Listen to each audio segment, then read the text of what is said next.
Hey, welcome everybody to my live stream here on lichess and Twitch. It is our subscriber stream for Thursdays. I had a little surprise from the Streamlabs application that decided it wasn't going to run right as I was about to start the stream. So I had to reboot the machine and luckily things started to work. Don't we love computers? Anyway, looks good to go here. I think we're okay with everything as far as the setup goes. Notice that the St. Louis Chess Club is an LM now, which I think is correct because they were streaming with the GM title and like 1500s playing and stuff. That's a little strange. But anyway, let's see what we got here. Mule Skinner 71. Is it me or do you guys also notice that frequently two different opponents play the same obscure variation in two successive games? Yeah, it makes you wonder, are people watching your game and then coming to play you? That's very strange. So, alright, let's start here.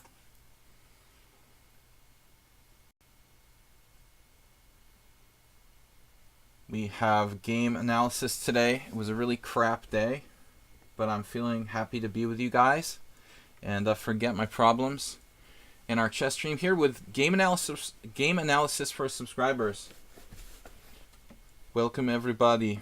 I keep feeling like I'm forgetting something. Hello. Hello.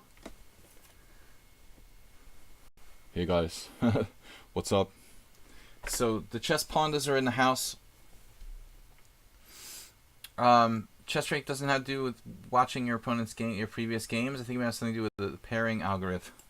I mean, what's the chance of these people playing the same openings? Alright, so let me change the stream title. That's what I wanted to do. Take the time out of the stream title because that seems unnecessary. They used to let you have like messages on, there used to be this feature on Twitch, which I really liked, which was like having a message for the stream.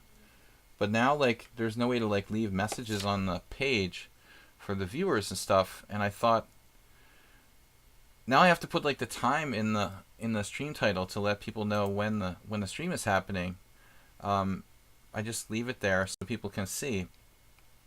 But it's awkward to do that, Optimal. Alright, I'm going to take the time, the 4:30 time out of the stream title there because that's kind of irrelevant at this point. And get started.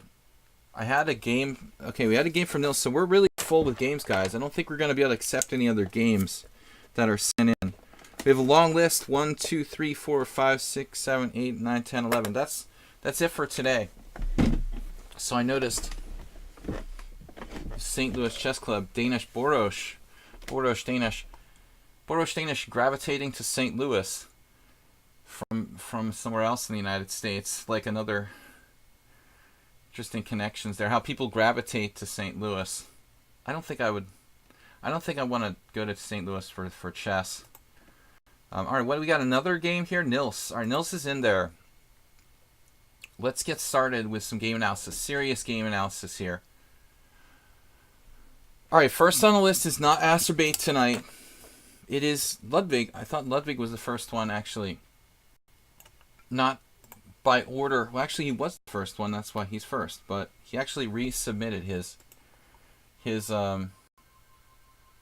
oh man, I'm going to answer the phone. This is a big mistake. I'll be right back.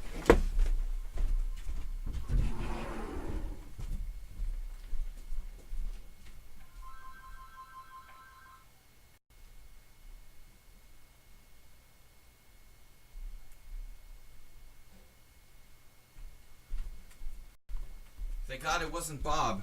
Alright. It was not Bob calling. I'm never going to answer that phone again during the stream. I just had this really bad day. I thought it might be an important call.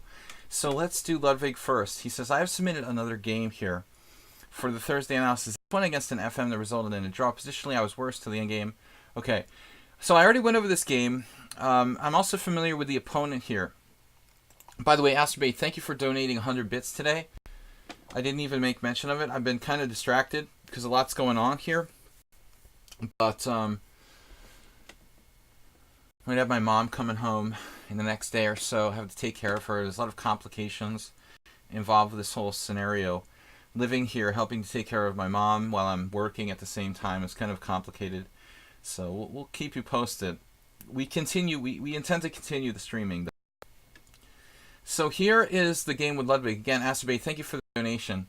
Who puts the phone so far? I want the phone far away. It's not an important it's not an important phone. It's my mom's phone, basically. But I had the feeling that maybe we would be getting some call from an agency that didn't have my mobile number. You know, there's a chance, and normally I don't answer that phone when it rings during the stream, but I just got off the phone with another health agency, and I thought, oh, maybe they're calling back. So anyway, here is the game. This is Great Snake variation. So Dark Horse against Ludwig AC. Ironically, Ludwig AC, I played white against Dark Horse in this variation.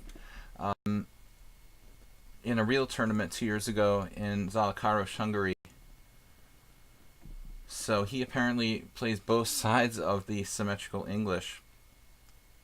Alright, so Ludwig is black. This is Dark Horse, FIDE Master Dark Horse 98. So for our first game today, he plays g6, starts out as a c4, g6. Knight c3, bishop g7, kind of universal King's Indian move order. I mean, a lot of people, it depends on what you want to play here. A lot of people like to play e5, e5-based setups, but that's something completely different. So against the English, I think it's good. But g3, knight f6, now playing in a pure King's Indian formation. Basically, I played against Dark Horse with white, and he played the symmetrical English, but with his knight not on f6 early. So with the knight on f6, you have different options, not necessarily better or worse. Bishop g2, castles, e4. And this is a Botvinnik system for white. Black has, if you play, I guess if you play c5. What do we call it if you play e5? I don't know. It's it's just a kind of King's Indian against the English. Dark Horse seems like a good guy. Yeah, no, he's a really nice kid. I played him in like the last round of the Zalakaros Open 2 years ago. We analyzed for quite a bit. He's a really friendly guy and a talented player. So e4, d6. This doesn't commit. Black can play either c5 or e5. Knight on g to e2, and now Ludwig plays c5. So here we go with castles, knight c6. This is me versus... I've actually lost on... I joke about this. I've lost on both sides of this position. With white, I lost against Grigory Kaidanov, and with black, I lost against Michael Molyar. I recall. So I'm equally good at losing with either side, basically. d3 is the most normal move, and then a6 was played. So a6 turns out to be the main move for black here.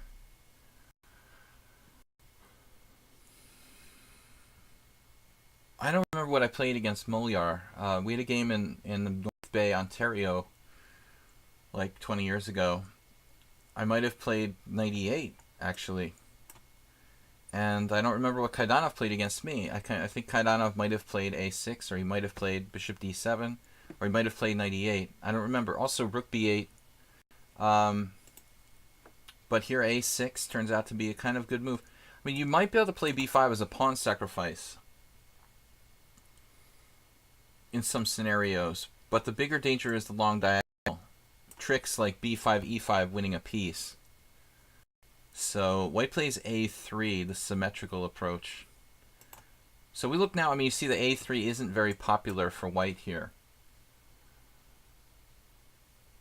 a4 is probably a totally logical approach. Basically playing a Botvinnik system reversed. That's completely normal. Moves like h3. h3 is the main line, preparing bishop e3 basically without knight g4. So white doesn't have to react on the queen side here. But nevertheless, okay, a3 it's a reasonable move. Move 11, you're the last one. You'll be the last submission. 12 is the maximum I can do. That's the last one for today. Move 11. You're a special guy. But we gotta move along, so this is a very strange move. Just a bad move by Ludwig here. I mean, you're making moves that are consistently contributing and improving your position. Now we need to continue logically. I mean, if you play a6, what's the plan? To play b5. So rook b8 supporting b5, or maybe bishop d7 supporting the knight so we can play b5 as some sort of pawn sacrifice, are both moves that make a lot of sense. I think knight e8 is also the standard plan of knight e8, knight c7 to basically do the same thing, support b5. Knight e5 is just a very bad move. It doesn't contribute to black's position, and it also just like gives white f4 at some point for free. This is just a question mark. I think the computer is being generous with dubious question mark exclamation point. Rook b1. I mean, personally, instead of rook b1, I'd probably play h3 here with white. That might not even be necessary though. I mean, can't you just play f4 straight away for white here? Is there something wrong with f4 that I don't get? Basically nothing. I mean, f4 is a good move too. You won't discourage bit wars in your chat. Am I discouraging bit wars? I haven't seen a bit war in a while. I missed a couple streams, now I never get bit wars again. It was a really bad day today. We're going to need as much financial support as we can. Alright, rook b1. Rook b1 looks like a good move though. Supporting b4, they're the two breaks we can play for b4, f4. Now rook b8. White's the first one to answer. And so, whoever lands the first blow, I mean, you can't play b5 now. This is like inconsistent play by black. If you could play cb-ab and b4, excuse me, b5, to me that would be the most logical to answer white. If he captures, you're probably okay here in this scenario. Although I still think you wasted time by playing knight e5 for no particular reason. But it's all a little bit too slow. So inconsistent moves, the knight e5, really the biggest problem. Now black plays bishop d7, and then f4. Well, Nils is like, can you bribe me? You can always bribe me, Nils. Bribe me 1,000 bits, man. Might get you moved up to the next spot. 1,000-bit donation, getting the bit war started. I like that, man. I like that. That will go a long way to moving up to the top spot in the queue. But f4 is very strong. Knight c6. Thanks again, Nils. Knight c6. So it was a fail, and now white plays b5. Which probably isn't a terrible move, but you know, it looks like you just eat the pawn structure, and then you're just stepping on black here with e5. This still wouldn't be that 100% game over though, because, well, knight e8 and then bishop e3, black can kind of hang on. You get the feeling that black can just about hang on here, and if white doesn't play actively enough in this position, he could actually end up worse, because this d pawn on d3 is literally backward. Acerbate just added 800 to the bit war.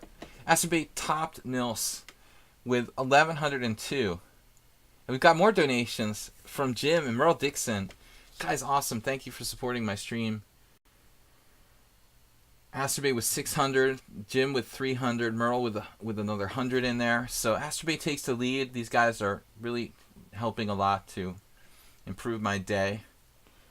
But don't distract me too much here from the from the analysis. So this is actually critical line, probably something like d4. Nils is like 150, don't even try it. Hopefully he's drinking tonight. Just don't tell his parents. Let's see, b5.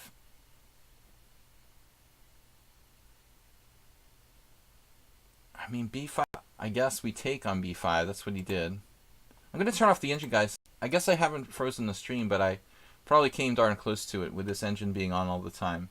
So I don't want the engine on constantly. I don't need it on. I just like forget it's on. Chess says, I don't know how to do bits, but I can bribe with PayPal donations. Sounds good to sounds good, Drake. You can bribe me. You can always bribe me to move up in the queue. But for Nils, for Nils it's particularly important because he's in the Netherlands, and it's later there, so he likes to get to bed at a reasonable time. Jim with another 100. Asterbay with 250. Asterbay keeps the lead with 1,352. Nils is at 1,150. You guys are great. Yeah, you can bribe me.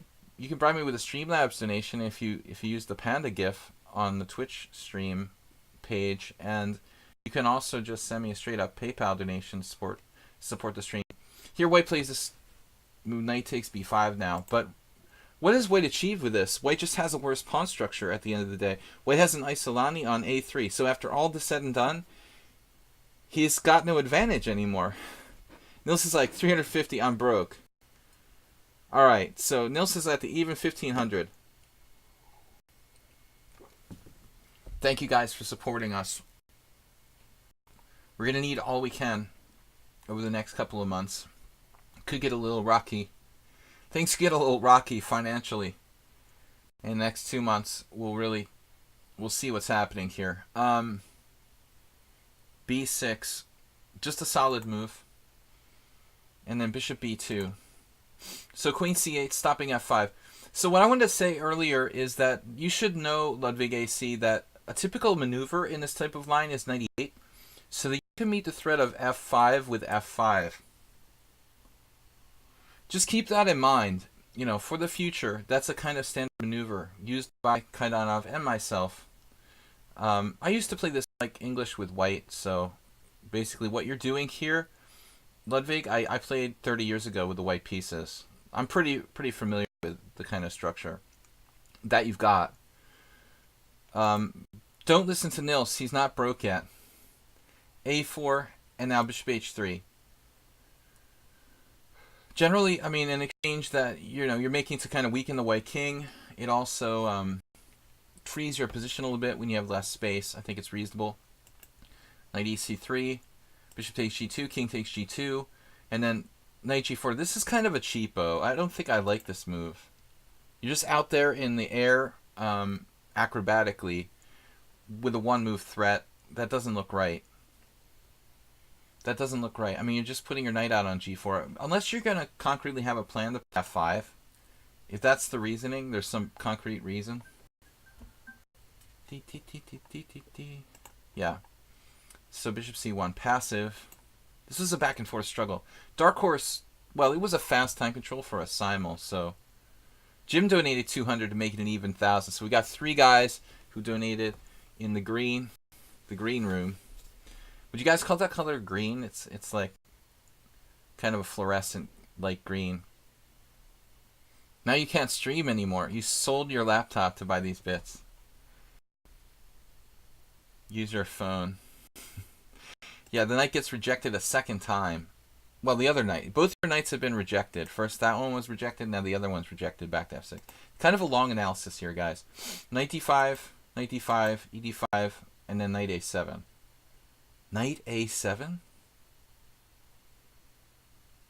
Knight a7?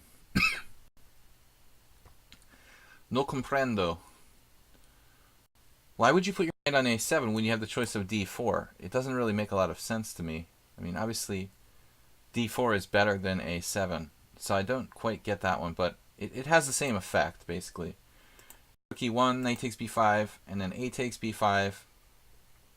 Computer says the other way is better. Now black has the a file, and he pins this guy, rook e2, and white's okay. So white's okay here. But I thought the last thing was after rook takes b2. You played rook takes b2, and I guess that's not bad. But I think that you should think about rook a8. And honestly, black is microscopically better. I mean, probably rook a8 keeps the tension a little better. But overall, Ludwig, you were lucky, after making some bad moves, knight e5 and knight g4, that this player, Dark Horse, who I know, didn't take you to task. What is that? All right.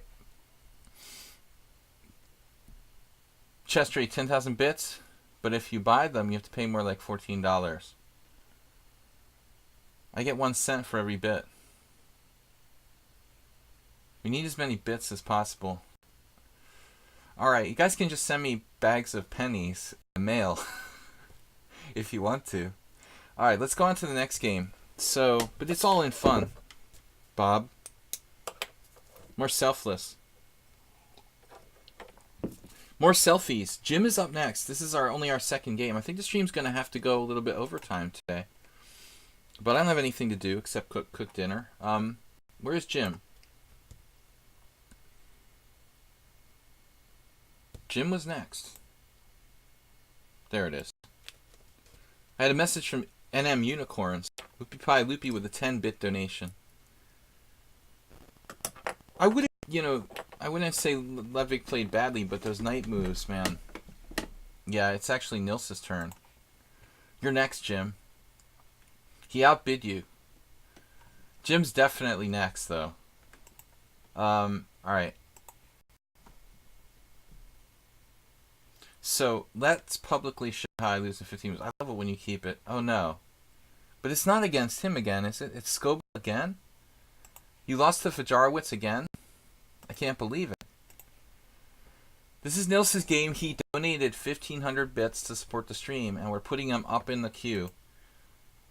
And this is his second Fajarowitz loss. I want to turn this graph off because it messes up the way I perceive the game.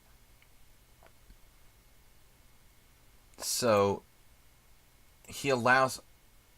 You know, the knight f3 frustrates Mule Skinner, people who play the Budapest Gambit. Wait. Oh, different game or Rui? What is this? Wait. What's going on, Nils? I'm looking in the right message, but the wrong game. Alright. Right message, wrong game. My bad. Right... What's that song? What's that classic rock song? Right? I can't think of it. Right. Roy Lopez, Morphe Defense, Breyer variation. Alright. You get your money's worth with this one. Roy Orbison? I haven't thought of Roy Orbison in a while. Move 11 with the quick thinking. The Roy Orbison. Right something but the wrong way. You know that song? The right, and I can't think of the word, but the wrong way. Maybe it's like a funk song. It's not like a funk song. Does anybody know the song I'm talking about? Well, I mean, you don't have to drink to be, like, perverted, Nils. I mean, Bob is like that all the time.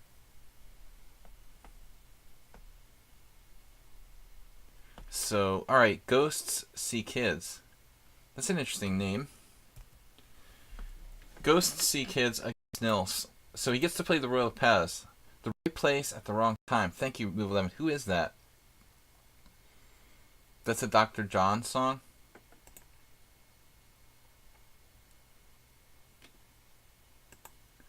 Alright, so finally we're underway. It's Lopez. We can just go through the first moves quickly.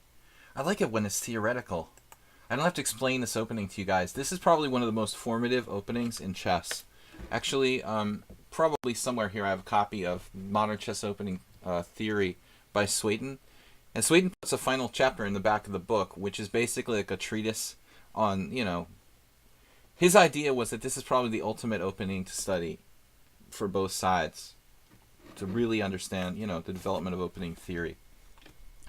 Anyway, so this is the main line. Bishop b7, rook e1, b5. You can also castle there. No, what am I talking about? You can't castle here. Excuse me.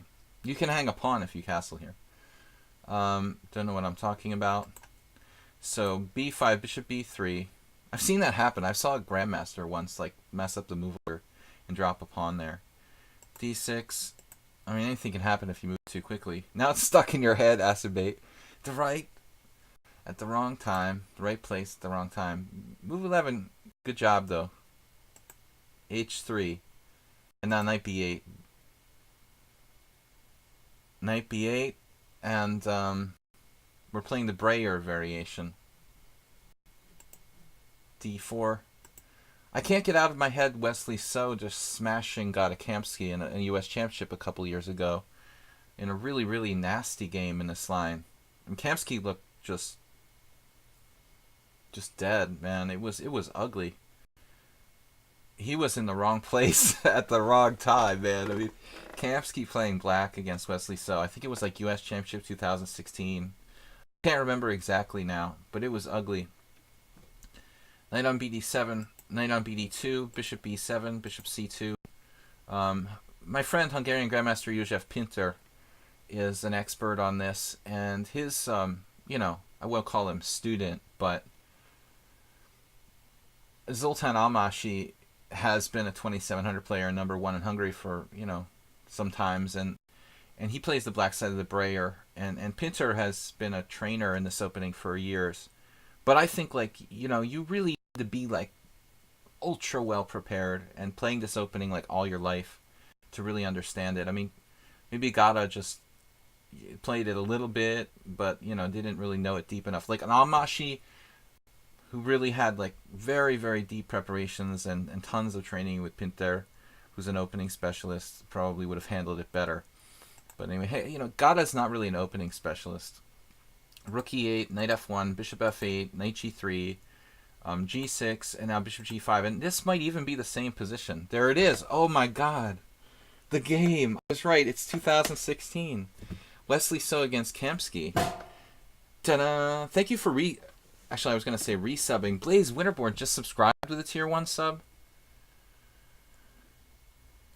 Why am I having deja vu? Blaze Winterborn.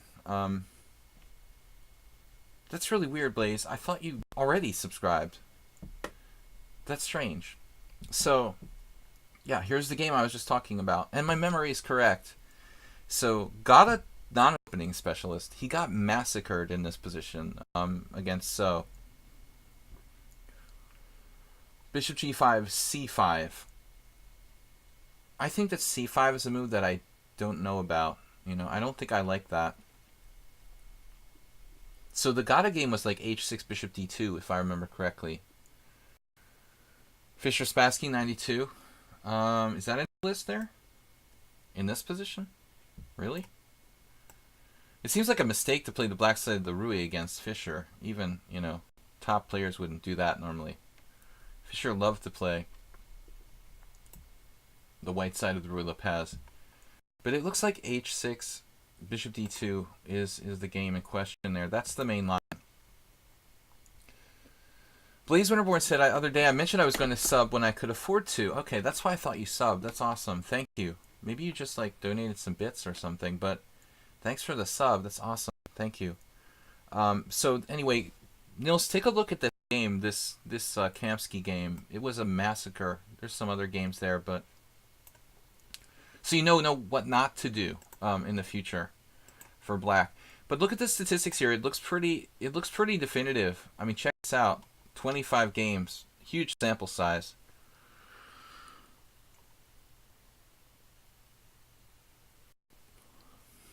You donated biddies. Bishop g5, bishop g7 scores a bit better than h6, but it's a 25 game sample size. Though this move doesn't weaken us quite as much as h6. Well, there's another Kamsky game he managed to lose in 2009 against Karyakin, so that's one I didn't know about. Gata kind of plays different stuff, and I feel like he doesn't specialize in one thing enough. Alright, so playing black is not easy against 2700s, though, whoever they may be. Let's see what Nils does here. h6, alright. Oh, you didn't play h6, you played c5, my bad. So c5 right away. Not availing yourself the possibility of kicking the bishop away. Fun fact, eunuchs. Strong warrior types.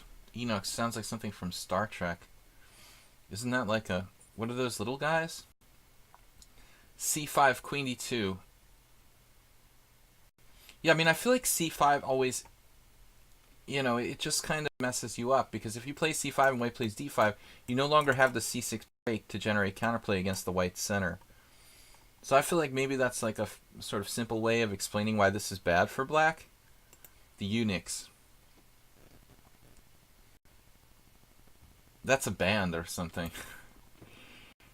I have this desire to play queen b8 in this position with a new theoretical idea. Not a lot of moves played here. All right, let's see what happens. So c5. I don't like this move because obviously it commits and white can play d5 and close the center. Unix. Unix. Like the operating system. Boston University, 1990. Okay. Command line. Queen d2, queen c7, d5. Uh-oh. Alberto David against a strong Indian lady. So Alberto David, one of the best haired chess grandmasters in the world.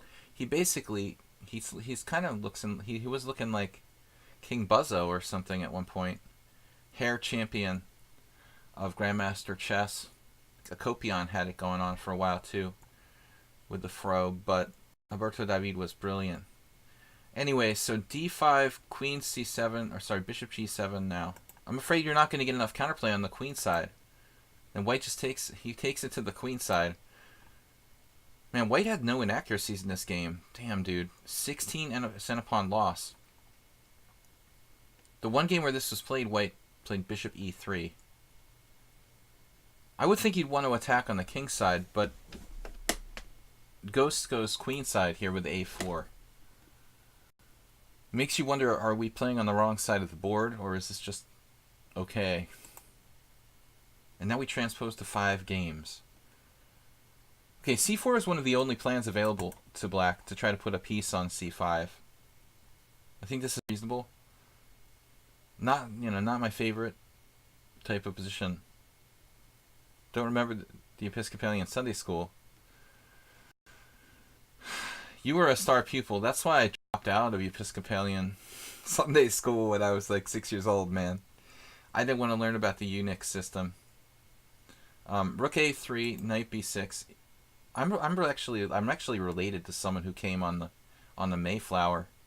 Bob, like John Alden, I think. John and Priscilla Alden are actually a distant relative. So I'm a hardcore wasp. I could be I could be in the Sons of the American Revolution or something like that. Rook a3, knight b6, rook on a to e1, and just trying to take the a file. Little known fact, I'm also related to Abraham Lincoln, but nobody ever believes me. When I was in elementary school and I told people that, they're like, "Oh, no way, you're just making that up. You're not really related to Abraham Lincoln." But it's true. Knight b6, rook on e to e1, e to a1. And why is white focused so much on the queen side here? It looks like you close the center and then you try to attack black on the king side. But he's just gone all on the queen side. A chess Drake has a Mayflower relation. We'll get together and form a club. All right, so the whole play is focused on the queen side, and then white grabs space with a5. That's awkward, but it shuts down his own play over there. So a5, knight h4, and now we're getting kind of Wesley So. Wesley So had a sacrifice for Kamsky at one point. I don't remember exactly how the game went now, but I remember there was a knight f5. I'm feeling the knight f5 sacrifice coming on here. I could be president because I'm related to Lincoln. Is that how it works? Rook f1.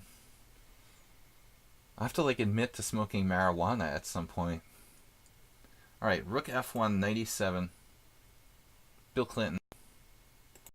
Rook on a to a1. Rook f8. I like how Nils is being patient, not weakening himself. Bishop h6.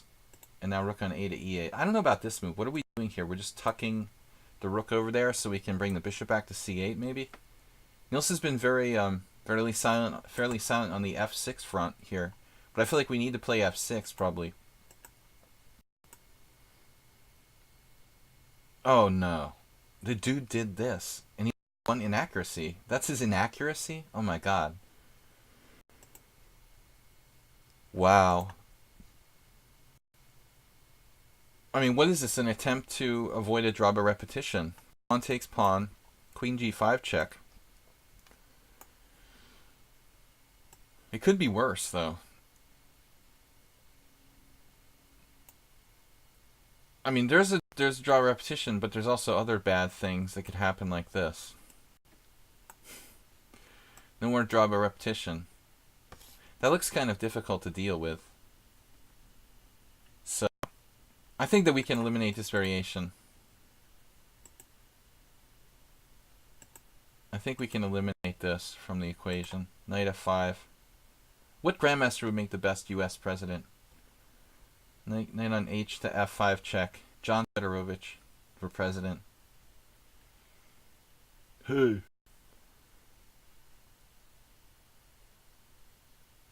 You could talk like Trump, but actually be kind of cool. Knight f5 check. All right. He just takes with the knight. This is a safe way to play this. Knight f5 check. E takes f5. Bishop c8. And then f4. Nils has been religiously against f6 throughout the game. But I mean, this is a move you might have to prepare yourself. I mean, you have to sometimes play f4. Excuse me, f6. You're just going to have to bite the bullet and play f6 very likely at some point. May not be that bad. What's up with this? Fun fact. Yeah, f6 is best move. That's a fun fact here. So maybe we learned something there. That we can play f6. And not always lose. Queen e7. Oh no. Fe5. I was expecting queen takes e5, hitting the knight there. But then f6 check. King h8. Queen h6. Is there any chance that white was using an engine in this game? Does anyone feel the paranoia like me? Probably. You gotta consider the possibility every time it's like 16 cent a pawn loss. But he definitely wasn't playing best moves. If he was, like the play on the queen side seemed indirect, but very few mistakes. You gotta be paranoid. Don't move the f pawn. Get mated instead. Queen takes e5. Is this any better? This gets mated as well. So it's too late already, I guess. No, failure to play f6, Nils. That's the bottom line, man. If you don't play f6, he will. Never play f6. You see, Ben Feingold should change that to never play f6 unless you're white. That's the lesson here. Never play f6 unless you're white. But in reality, Nils should have played f6. Okay, that was a long analysis, guys. We're going to go on to the next game. Thank you, Nils. Not easy to play against strong engines. But I have no idea. I mean, probably the guy just is a good player, played a good game. I mean, I don't know. You couldn't accuse him of being a computer based on this game alone. If he plays every single game with 16 cent a pawn loss and 1 in accuracy, then I would say he's probably an engine. I wouldn't eliminate him from the engine, the possible engine list, though, given a performance like that. Real clean, no mistakes. No cheat. The guy was just strong. He was in my stream chat. Okay. Yeah, I mean, I thought that, honestly, you know, the way he played on the queen side isn't something that an engine would really go for, but he definitely seemed strong. All right. So Jim is next, and he's also supported the stream with a lot of donations. 1,000 bits this week. Where is Jim? All right. Keep the hate mail to a minimum. We just need love emails here. All right, here's Jim. Okay, back in the old days, this guy was your instructor. He likes playing very aggressive. In this game, he beats Grandmaster Paul Velton. So Velton is Elda. He's recently a Grandmaster in the last year or so. But I like the fact that he plays the G takes F Caro-Kann. If he played every game at 16 cent upon loss, he'd be higher than 2070. I assume so, Nils. I would assume so. Unless his 16 cent upon loss games were all unrated. Which you do see sometimes. He always plays 16 cent upon loss in the unrated games. You feel like the gap between 1900 and 2100 rapid is huge? Probably it's huge over the board, too. That's probably a point where, yeah, it takes a long time to get through that hurdle. Right? Alright, move 11 is really, you know, over the board close to 2100 now. And I think he's feeling that. Let's take a look here at this Litzman. Alright, so we don't know his true identity, but this is an early teacher of Dim. Dim Jim. Why are you Dim Jim? It's like Slim Jim. So we need the other color. All right. So Slim Jim's former teacher.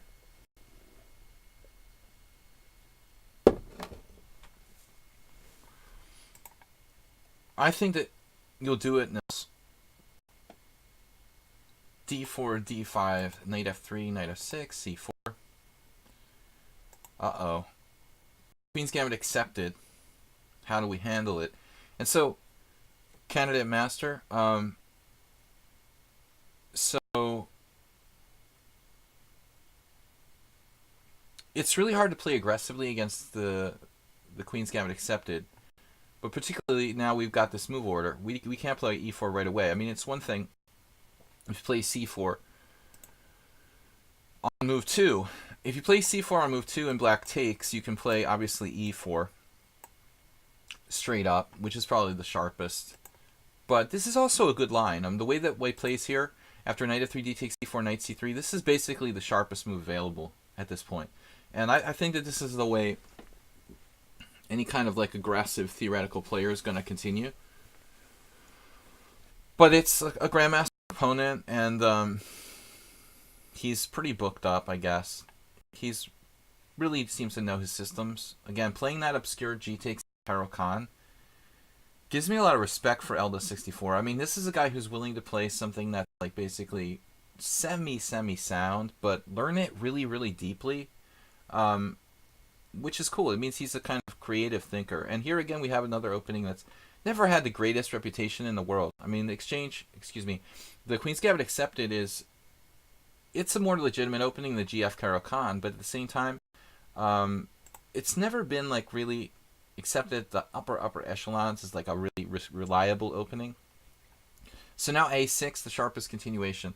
I tried to play the Queen's Gambit like accepted for a brief period, and this is a kind of problematic variation to decide what to play here for black, because you can play like a6, I guess c6 transposes to the Slav, you can play e6, you can play maybe that's about the gamut, I guess. c5, let's see, c5, d5. I think I had a training game with a friend in that line. c5, d5, e6, e4. I was black in a very, very old training game. c5, d5. Yeah, this is a weird line. e6, e4. Pawn takes pawn, e5. Very, very sharp positions that arise in that. So that's another possibility. So anyway, Elda plays a6. This seems like the main line. Now white's really playing a gambit. a4. So, I don't know, theoretically. I mean, I think that e4 is pretty much the way it normally goes. White plays in the style of like the Geller gambit. It may yet transpose. So a4 is kind of... It just kind of seems a little bit hesitant. You know, if you're going to play gambit, you play e4 there. Knight c6, exploiting the a4 because of the possibility of knight a5, knight b3. So I guess this counts out on a4, theoretically. That's immediately Velton jumps right on that kind of minor inaccuracy. All right, we're going to have to block this guy. Nothing personal. But you can't be challenging me constantly when I'm doing the, when I'm doing the analysis stream. All right.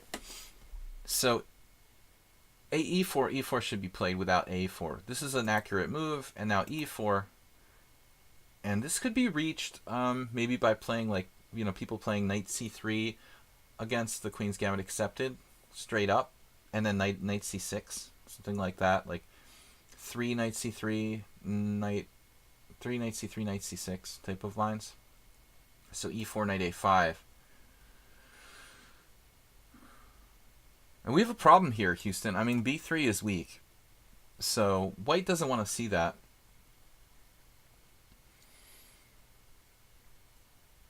The problem is going to be where do we go? Let's see. Rook b1, rook a2. Everyone send me a challenge every 5 minutes. Well, thank you guys for supporting the stream. We had a new sub from Blaze Winterborn. I'd like to thank her and all you guys for just being subscribers and hanging out. We'll try to get through these games and spend a good amount of time on each one. but not all day. So white has made a small mistake here. I'm wondering, how do we handle this? Do we sack? We try to sack a rook or something crazy? No, you can't do that. I mean, what's the best now? Looks like some people... Wow, Salem Salah played this in 2015. He's a kind of crazy player. But he's the only one. He actually won. Alright. What is the best move? 95, according to the engine. Acerbate, thank you. Admiral... Uh-oh, I've got another call. What is this? I don't know who this is, guys. I'll be right back.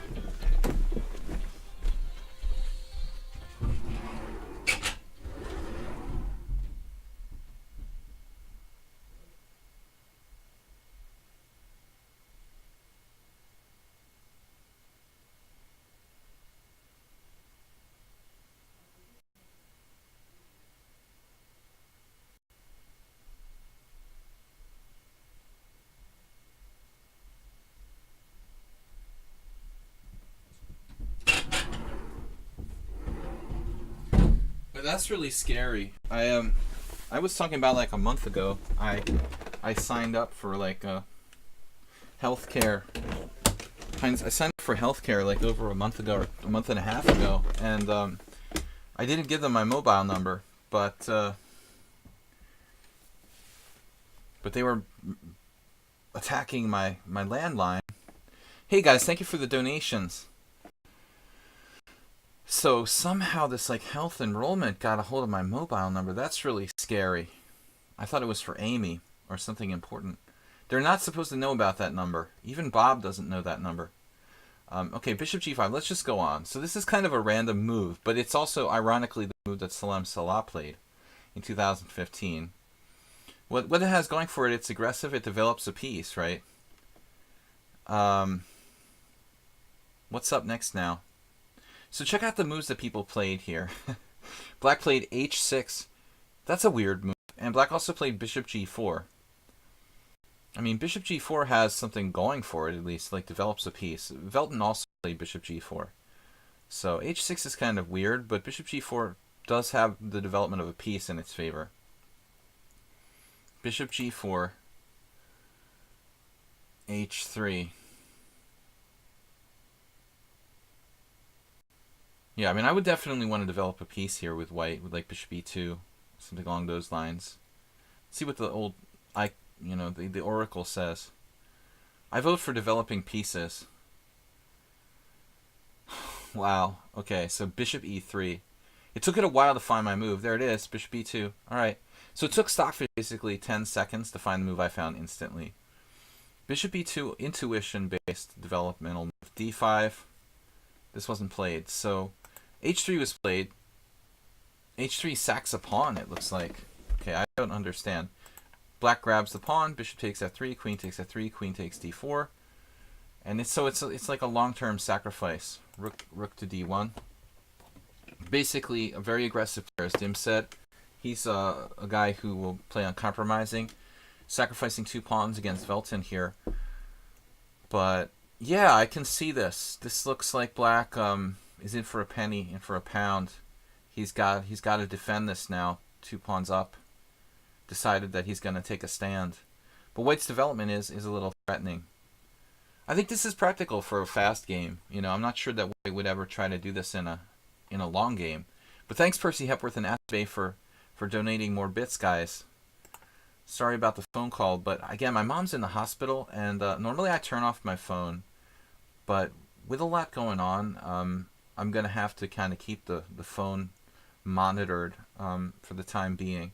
So Queen E5, Bishop F4, and now Queen C5, and it looks like we can just knock that knight off of its perch with E5 now. This is a really nice game, leaving Black wondering, what did I do wrong, you know?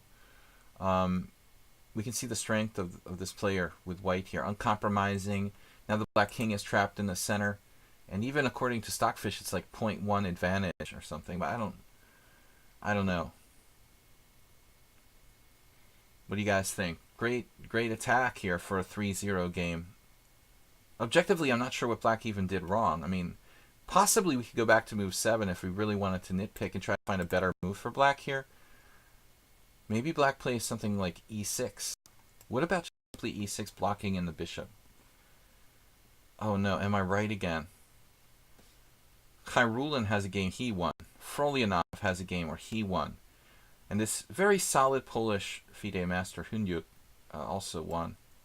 And Vladimir Gergiev. Wow, 0-4. I'm voting for e6, guys. All in favor, raise your hands, say aye. Yeah. I think Elda wanted to be aggressive, but it might be a little bit like over the top playing bishop g4. So, grabs the second pawn material, greedy. Rook d1, queen e5. Looks like a normal game for me, except I'd be 2 pawns up.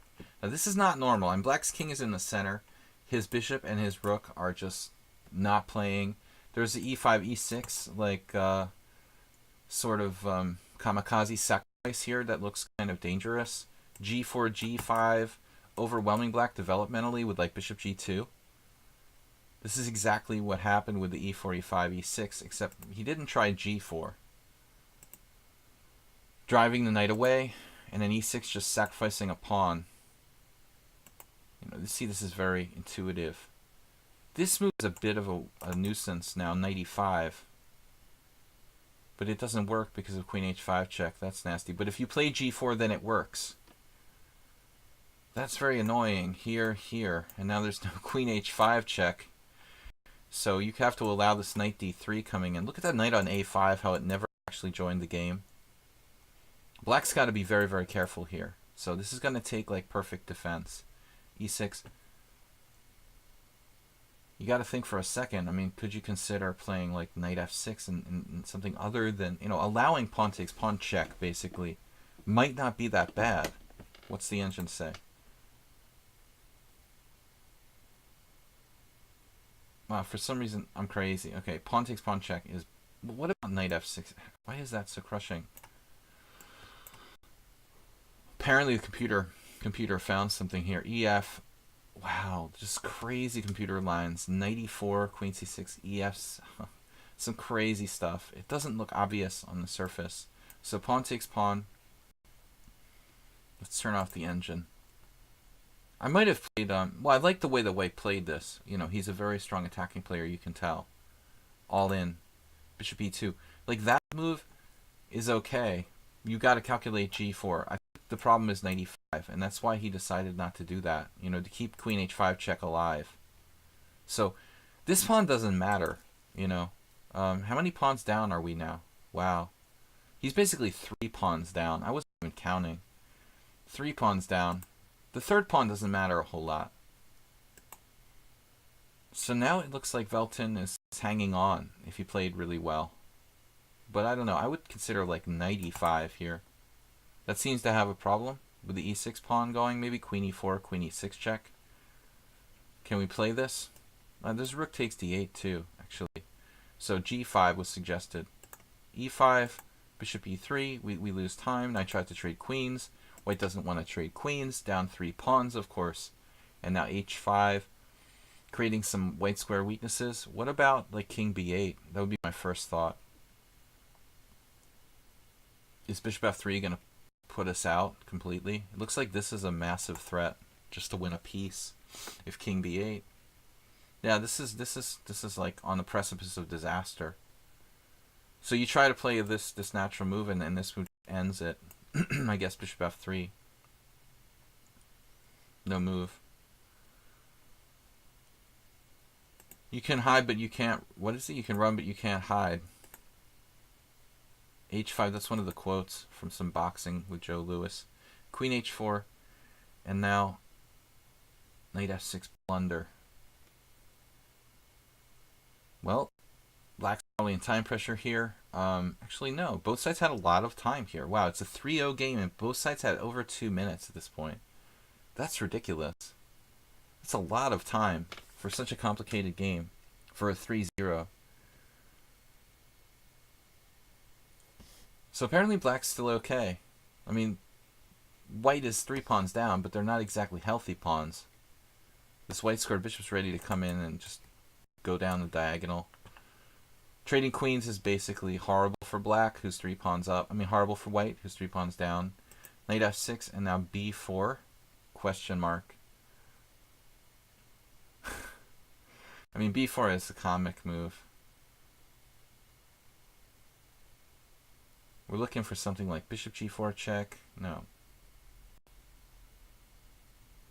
The game's already annotated. b4 is crazy.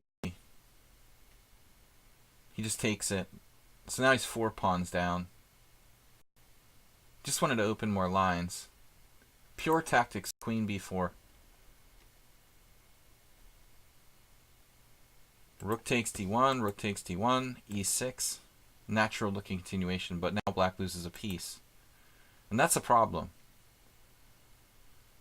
I don't know if he just overlooked it or what. I mean, obviously, like b6, bishop takes a6 check looks pretty nasty. I have the feeling that black is in serious trouble there. But there is no other way to defend the knight, right? Very possibly, like, black overlooked queen b4, I would think. But even if he doesn't overlook queen b4, what's he going to do? Like, knight b3, b5's getting really nasty. This is a very difficult position. But I'm surprised by the time. So, c takes b3, queen b4, and basically, they're playing like a bullet game. Rook takes d1, rook takes d1, e6, queen takes a5. And both sides still have 2 minutes. I mean, I think that both sides should have used at least half their time by this point, you know, in a 3-0 game.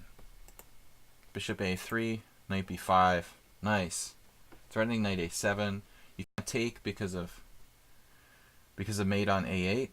a8 is always mate. Now bishop c5, probably like only move. I'm just trying to think, is there some sort of crushing tactic here? Bishop f3. Unfortunately, bishop f3, e4, bishop takes e4, knight takes e4. There doesn't appear to be a knockout blow. That's really brutal. And white played rook c1, which looks crazy because of b2. What's up with b2? Was white gonna like let black have a second queen or something? Man, acerbate would mate me. You know, b2, rook takes, b1, queen. This is like me versus acerbate. King h2, knight g4, check.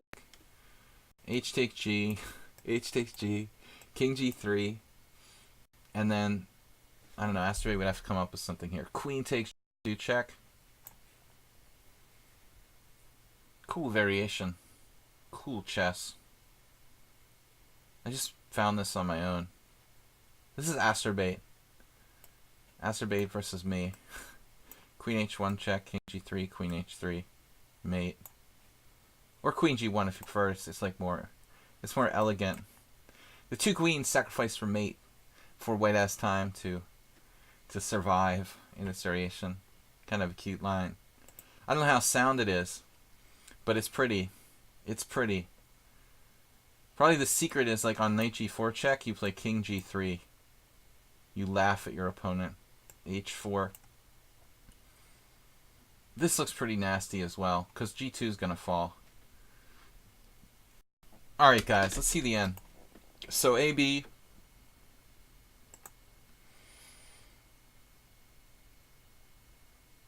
Same amount of queens on the board. This amounts to an exchange sacrifice now. We're just winning a rook though, so it's over. It's material, decisive material advantage. Alright, that was an entertaining game. Yeah, it's just over now. It's all over. Time is plenty.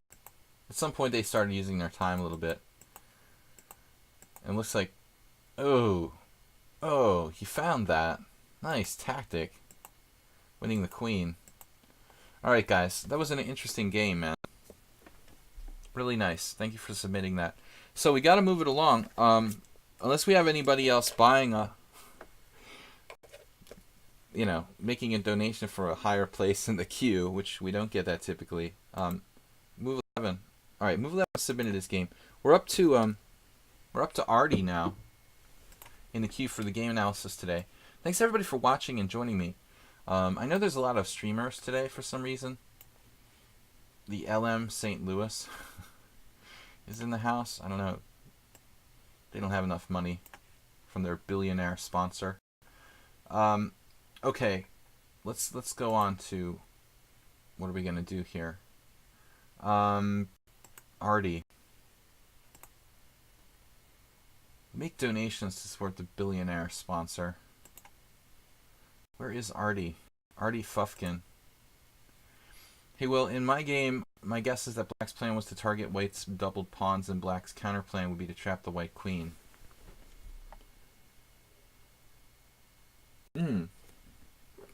Oh, this is our game. Okay. I didn't have time to see the games in advance.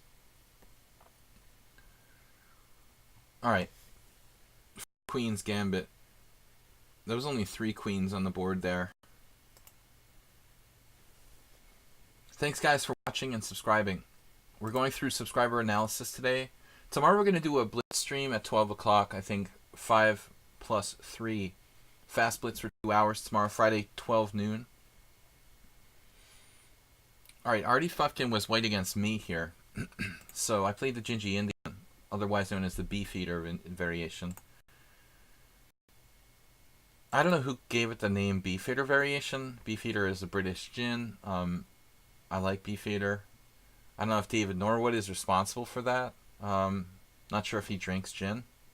He is British and he does like to drink, but I'm not sure if David actually drinks gin. But he's British. He likes to drink. He likes to drink at the board, from what I remember. He also wrote a book on the modern defense where he actually did discuss this variation. But we're not sure, Nefedov, if you could do some research over there in the UK about the origins of the name Beefeater variation. So, Bishop G7, Knight C3, C5, D5. There are other ways for White to play. Bishop takes C3, B takes C, F5, and now Bishop F4. So, White's tried literally everything here. And I don't know, I wouldn't probably play this line with White, even though once I remember, I think it was Karpov who faced this variation against someone at the U.S. Amateur Team Championship or something like that. I'm just trying to think if it was against a good player or not. I don't know. The fact that Karpov allowed this and played this with White did strike me as an indication that it must be somehow good for White. But in practice, White's position not easy to handle, I think, even now. Even after it's been known for a long time. So, Artie Fufkin plays Bishop F4, trying to get the bishop outside the pawn chain. But, I mean, the main lines are basically H4, threatening H5, this idea, and E4 sacking a pawn straight away. And I don't know, where it stands theoretically. I think it's just playable for Black. And most people don't choose to go into this with White. But let's see. I face different things. G4 is another move. Knight H3 to me looks like kind of an interesting possibility, because it's a lot like a Dutch where Knight H3 F4 could kind of hook toward the center. But Bishop F4 basically not commonly played, so we've only got a couple of games to really go on, and no high rated players except for Heikki. Heikki played it back. No, Heikki didn't play it with White though. Heikki was Black. Heikki. We'll say we'll say it. I played Heikki twice. +1. Heikki. Alright. So let's go. Who played it with White? This guy is Sahovic, who I don't know. And Alexander Potapov. Significantly pared down. Bishop F4, and then, yeah, this is, I was like, oh my god, I let him play Bishop E5. I was sitting there doing the simul stream thinking, he has Bishop E5, I'm an idiot, But then I was thinking about it and thinking about it, and I thought, okay, it's okay. At first I panicked and I thought I totally screwed up my position. But after bishop e5, knight f6, this is actually, I was thinking about it more and more, and the more I thought about it, the more I liked this for black. I think white's just like wasted too much time. So this doesn't concern me. Black actually went on to win Sebastian Siebrecht, who's kind of a decent player. So that's not a problem. It's kind of like, because I could have played a different move. You know, you don't have to play queen a5 here. I mean, maybe it's simpler to just play d6 straight away. For example, that's what Heikki did, and Marta. But I play queen a5. Okay, breathe a sigh of relief. He doesn't have bishop e5, and now we've got my friend Alexandru playing d6. Knight f3. The young Manea playing this long ago, back in 1998. And then we've transposed. There's actually games here. Etienne Bacrot did this with white back in 1995. He didn't know any better. Kallio strikes again. High Owlers. Light Owlers. Bill Oliver Light Owlers. Is that a real name? Mr. Light Owlers. I can't even say it. Alright, knight f3, knight f6, e3. I'm playing like Morozevich. Knight on bd7. Bishop d3. Sarana versus Morozevich. Leonid Sokolin. Miroshnichenko. So I'm in good company here. Knight b6. Castles. It's Sarana versus Morozevich. After castles, I played a new move. No, it's not new. It was played twice by Sokolin and Manea. But Morozevich played queen a4 right away. Oh no. Man. I cannot recall whole simul games. But I remember the general ideas. So apparently, like, Morozevich played queen a4 right away. I don't remember if I played that later. I think I played that later, but this makes sense. White doesn't want to trade queens, and it puts pressure on c4. So that forces white to make some sort of minor concession, like queen e3, or queen e2 here. Or knight d2. But knight d2 seems sort of dumb, because I don't think that white wants to trade queens in this kind of bad structure. White lost all games in this position. It's just not really a good position. So Josh Mannion managed to beat Sokolin. Knight d2 makes some sense.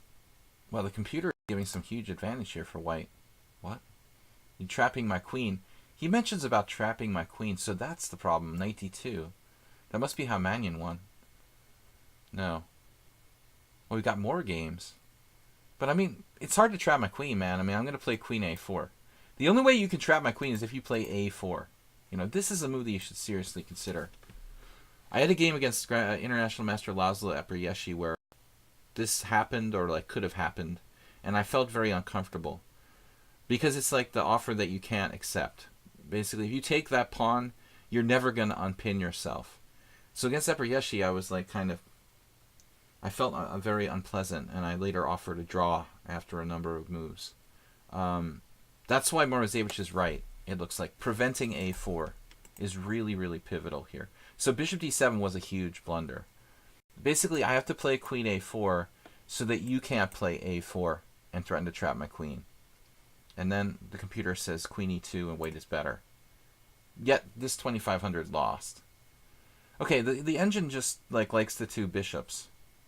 But to be frank, I doubt that. I'm going to turn off this engine. I doubt that evaluation a little bit. And even if white is better, according to the computer, it's very hard to play. So I made a serious mistake there letting you play a4, and you missed it. You missed your opportunity to play a4 a couple of times, and then eventually I caught on and played queen a4, eliminating that possibility. Then we do the standard routine here. It's like a Leningrad Nimzo, and eventually, you know, you probably have a second chance to play a4. You should avail yourself of that possibility. If it's possible, you do it, you know, in general, in these type of setups.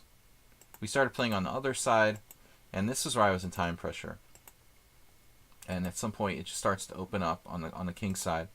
So if you don't get me on the queen side, I'm going to get you on the king side, and that's what happens here.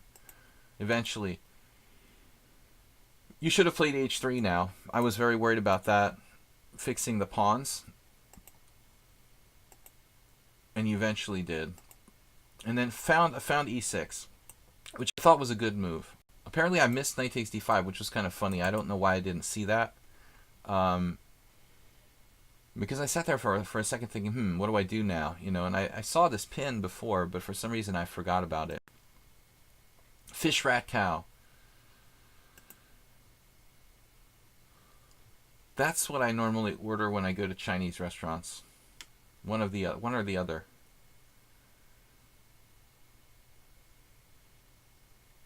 Beef or fish dishes. Fish, rat. Well, no, fish, cow. Queen d3. E takes d5. Hold rat, please.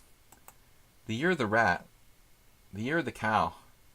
And then it just all falls apart. He eventually lost on time. Alright, but it was a classic Gingy Indian. Your key idea of playing a4, and we have to watch out for that with black. It's a very risky opening for black, but it's good in practice. Alright, so let's take a moment to just thank everybody for your donations. Nils, Asterbait, Jim. Guys, just to remind you, we do have a YouTube channel where I upload the streams. Video chess training on YouTube. Free queen. He was paralyzed here. No, this was a worthwhile loss of time. I think at this point white didn't have anything left. But his key idea of playing a4 trapping my queen is a real problem. So what are we on to next? Nefedov. Nefedov's up. One of our regulars. Where are you, Nefedov? We're really slow. Alright, we're going to be here until 8. Mate with 8. Fish has Christian connotations. Cow, Buddhist, and rat. I don't know. I mean, that's like satanic or something. Alright, the rat is a satanic symbol. Oh no, Dark Horse gets another game. Dark Horse is getting mauled. But he was on my stream, actually, promoting my stream a little bit, which was cool. When I was holding my simul, he was in the chat, wasn't he? He's a good guy. Nefedov is here. Alright, Nefedov is here. Dark Horse doesn't know I've been training you on the white side. Sorry, I've been training you to play against the... Dark Horse made a big mistake. He made a big mistake. He doesn't know... He doesn't know Nefedov like I know Nefedov. And he doesn't know that you don't play the forced patented lines, because those Nefedov knows really well. The best way to beat Nefedov is to kind of rope-a-dope, play like less forcing variations that give him a lot of, options. Because the forcing lines he knows super well. Like bishop c4, knight f6, this has got to be a really bad idea. To play knight to g5 against Pavel. If there's anything that he knows in the bishop c4, it's going to be this. Wasn't it some Geller? You know everything Geller, right, Nefedov? There's a Geller variation. Knight g5. How did we have a game in this, Nefedov? How did we have a game in this? I don't remember now. Morozevich popping up again. Another chess playing Bob. So d5. I don't know anything about the bishop c5. That scores 25%. This is fun. The Wilkes-Barre variation, named after a town in Pennsylvania. Where's Mr. Coffee? Wilkes-Barre. But, okay, d5, e takes d5. Oh, Nefedov plays knight to d4. Oh, sorry, it's Traxler, not Wilkes-Barre. Okay. What is the Wilkes-Barre variation? Thank you, Take Back, for correcting me. I'm giving out false information. So bishop c5 is the Traxler variation. Then what is the Wilkes-Barre variation? Now I'm confused. This is the Traxler counterattack, in other words. What is Wilkes-Barre? d5. Mr. Coffee's here. Okay. Pavel, did I play this against you with black? Why did we have a different line before? Oh, so Traxler and Wilkes-Barre are the same. Well, that explains all the confusion. Okay. Traxler, Pennsylvania. They have a lot of Traxlers in the country there. So, very stupid jokes here. E takes d4, knight to d4. But, Nefedov, why do I have a game with you? Like, I played white against you in this? And you played knight a5 in a different game? How did that occur?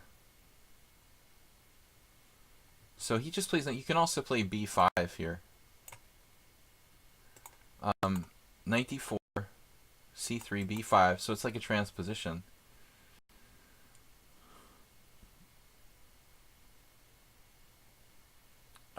You're supposed to play bishop f1.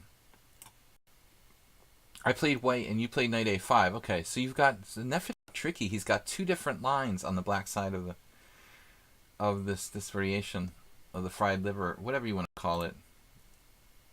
Okay, I know nothing about this. CD. This line actually has a good score. Practically no practical games at all played. Baratoshi Daniel, Vladislav Kovalev, Luc Bergez,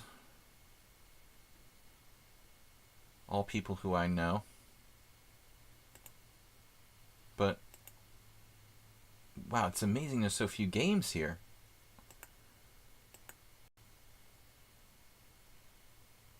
Krutika Nadig, another player I played. I know everybody. Vojislav Milanovic. The Simul Master. Mr. Coffee just subscribed for 14 months in a row. Where's my coffee? I'm all out of coffee, Mr. Coffee. What's up? Thank you.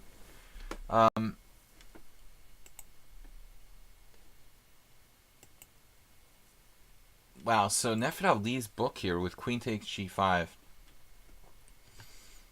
Voya played queen takes g2 in a 1989 game. The year before I got my first FIDE rating. Yeah, I don't know.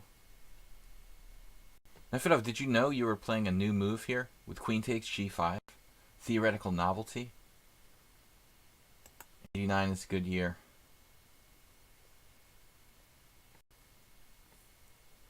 Acerbate, thank you. Acerbate, the chip leader for tonight. He just stole the lead from Nils with 1,552 bits. Sneaking ahead. Trying to induce another bit war. It looks like Voya went for queen takes g2 and lost. Queen e2 check. Bishop e6. Oh my god. Queen e4.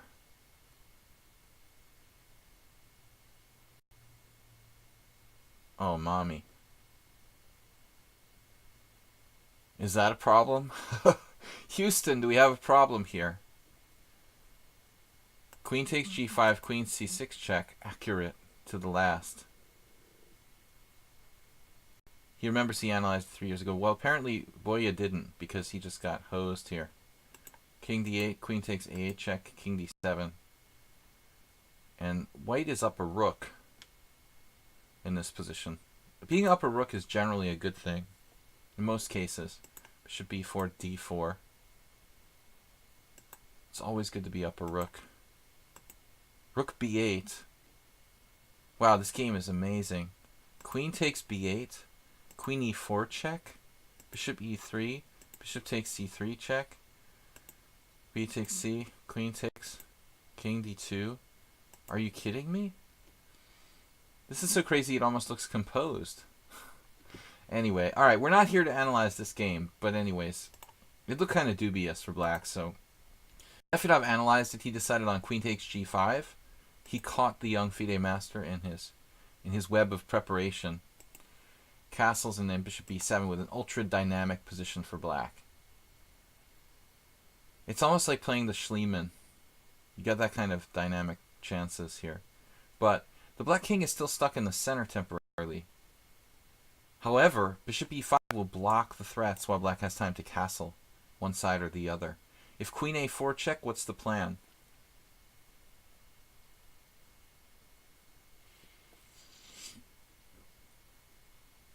Nefedov, what's up on queen a4 check here? Is that anything? Where do we put the king? Where do you prefer to put the black king here?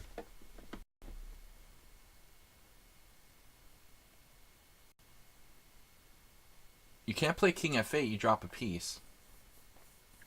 King f8, king e7 are out. c6 is playable, but doesn't look good.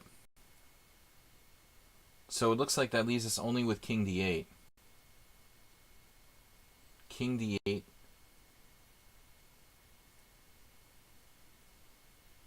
After king d8, it's always mate.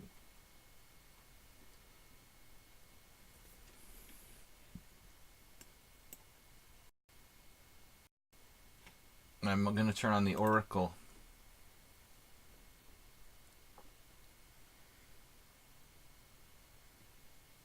Well, apparently totally winning. Even I didn't realize this rook g8 was so devastating. It's all been prepared at home. Oh my god. Rook g8.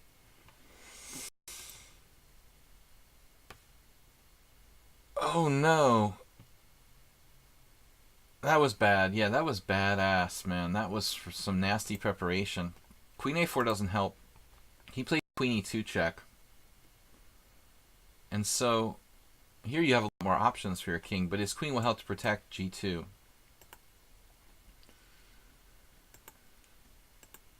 He's still in the Nefedov preparation land. Normally Nefedov will offer draws in winning positions, but if his advantage is like +5 or higher, he stops offering draws usually. I think he's in the range now where he's like +5. He's got enough comfort zone where he can just dispense with the draw offers.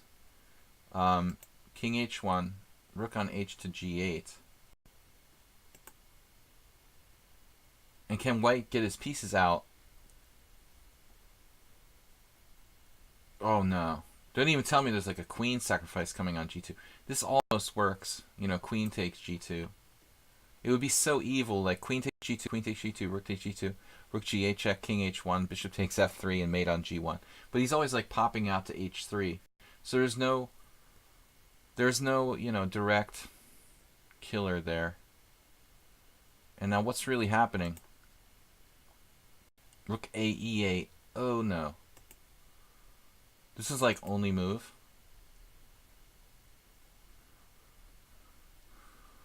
But Nefedov's king is not safe. He is trying to win a piece, however. And the weight is also tied down to 2. So f5 is like pretty difficult to avoid. And honestly, like rook takes e4 is winning too. This is going to be enough. Just rook takes e4, pawn takes e4, bishop takes e4. Maybe there's still hope there with rook f3. It's right on the precipice. Nefedov is scary. White played d3, and then he just wins a piece with f5. Does white have a better defense than d3 here? I mean, what else can he do? It's kind of hard to say. Yeah, it's hopeless. Apparently, like, totally lost. Dark Horse probably thought Nefedov was a computer.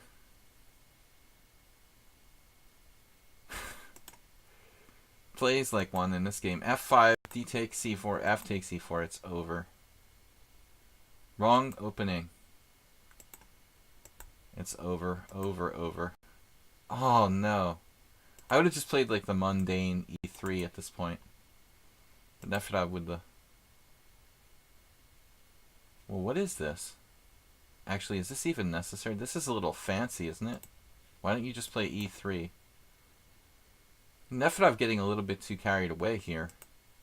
Queen takes g2. Queen takes g2. Rook takes g2. Check. e3. Does this even mess this? Does this mess this up to some degree? King g3. Rook g8. Check. Oh no. So king h3, yes. You're pinned, though. But e2.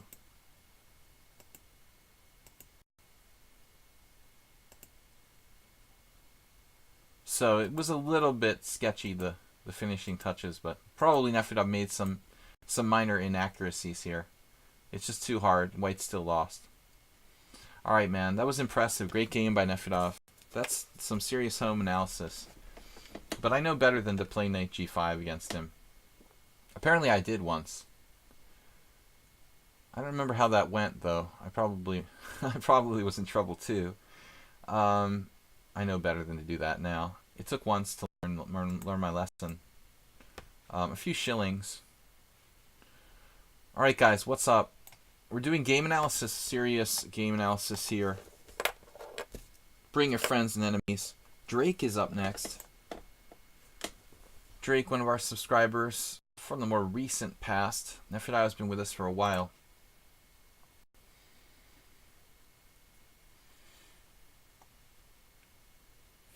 Wait. I've got a kind of unusual request for game analysis.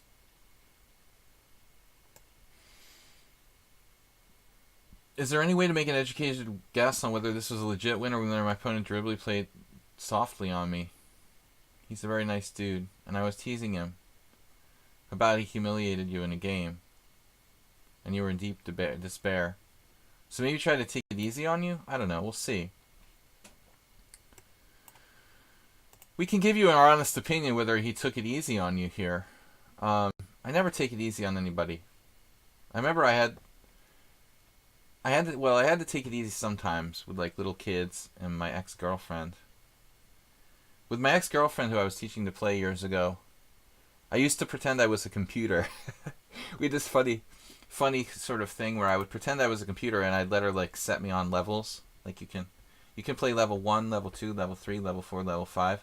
But my inner like, my inner sadistic side would always like push the levels up higher. And then it would start. I would start out on level 1, but then I would like kind of move up to like level 5. I couldn't help but trying to win as badly as possible. So let's take a look here. I'm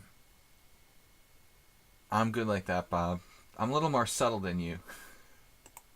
All right, Drake is playing Ginger 6-4. That dude will never play knight g5 against Nefedov again. Knight takes e5, d6. I mean, unless that's his entire opening repertoire. It seems like a strange choice, though, because Dark Horse seems kind of like a strategic player. I guess he just plays a lot of different stuff. Okay, knight f3, so Ginger 64 playing the Petrov, and White playing knight... Sorry, I don't know why I thought knight c3. d4, Asterbait, Petrov lesson. d4, d5, bishop d3. Asterbait, I saw an Asterbait game in this variation today. Asterbait's opponent also played knight c6. Whoa, this is a lot like our Asterbait analysis. But now Drake played knight on bd2, which is like a really rare kind of passive move for White. So, well, Drake here, as I was telling the Asterbait, I mean, generally the main idea is to undermine Black's center with the move c4. There are other ways to try to basically shake the knight off of e4 with the direct piece attack. Castles in rook e1. But in any case, you should castle kingside. There are not many cases where you castle queenside in the Petrov because the file opens up quickly, and this is a huge feature in the Petrov's defense. Ginger GM. No, this is Ginger 64. It's a different Ginger. They're both Ginger, but they're different. Knight c6, knight on bd2. Yeah, this is not a good move, knight on bd2. It's probably enough for equal, but you're not going to get an advantage, or you shouldn't. So you should castle. And then Black has some different ways of playing. There's this bishop g4 Marshall style gambit. Does this have a name? Give it a name. That's from a Mafia movie. Mason Showalter. It looks like something Showalter would play. Jackson whips Showalter. I always wonder if he's related to the former Baltimore Orioles manager, Buck Showalter. Jackson Whips Showalter. Classic American master name. But knight on BD2 is rather passive. And now F5. So F5 is an aggressive move. Marshall liked to play the black side of the Petrov, and he liked to play it aggressively. But here F5, it's not ideal. I mean, you actually block your bishop, so it's like a Stonewall Dutch. Black would prefer to maybe play bishop G4 and try to play, without playing F5 first, play bishop G4, then later F5. But unfortunately, white is challenging E4 knight, so there's no time for bishop G4. I mean, I understand F5. I'm surprised that no one else has ever played it, but it's probably not the best move. Obviously, there's like the safe move, knight takes knight. Karpov Korchnoi game, knight takes knight is like super passive and lame. Draw, draw, draw, draw. And no surprise there. So if black is an aggressive dude, like my friend Zlatko Ilinčić, Serbian grandmaster, Zlatko would almost certainly play knight f6 here. He would probably be like, all right, whatever, you put your knight on d2, I'll just like lose a tempo and just avoid exchanging pieces. But apparently people have also tried knight d6, which is an approach like where you're going to play it, and you're going to basically play it like an exchange. Where's Mr. Coffee? It's an exchange French. Oh no. So our plan is to play bishop f5 and trade the bad bishop off on f5 for white's good bishop. So different approaches here. F5 a bit committal. And obviously the fear would be that I'd be able to play like c3, move the knight off of f3, and then kick the knight on e4 out with the move f3.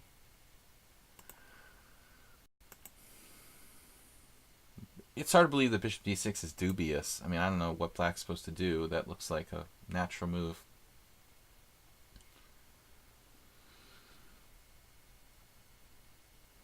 There is the alternative plan of bishop e7, bishop f6. Playing to pressurize d4. White's just going to play c3 and lock up that central pawn, the central pawn. The Petrov and the exchange French are actually the Alyakin's exchange variation too.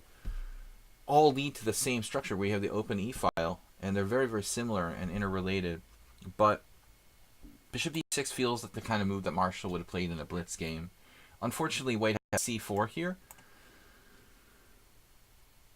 And believe it or not, Asterbate and I had a discussion today about almost the same exact type of position. Basically, I'm stuttering.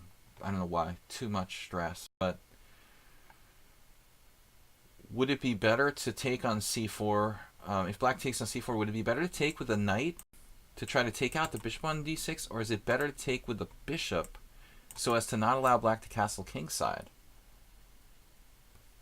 What's up, JCS? I don't think I even said hi to you today. Just forget just a mere moderator. Huge help to our stream. Thanks for being here, man. No, this is an interesting question. But white played rook e1, so this is perfect for Asterbate to study. Castles, kingside, and that's c3. Still, it's very solid, and I wouldn't be surprised if we transposed into some sort of theory here. I'm surprised we already didn't, honestly. This looks like...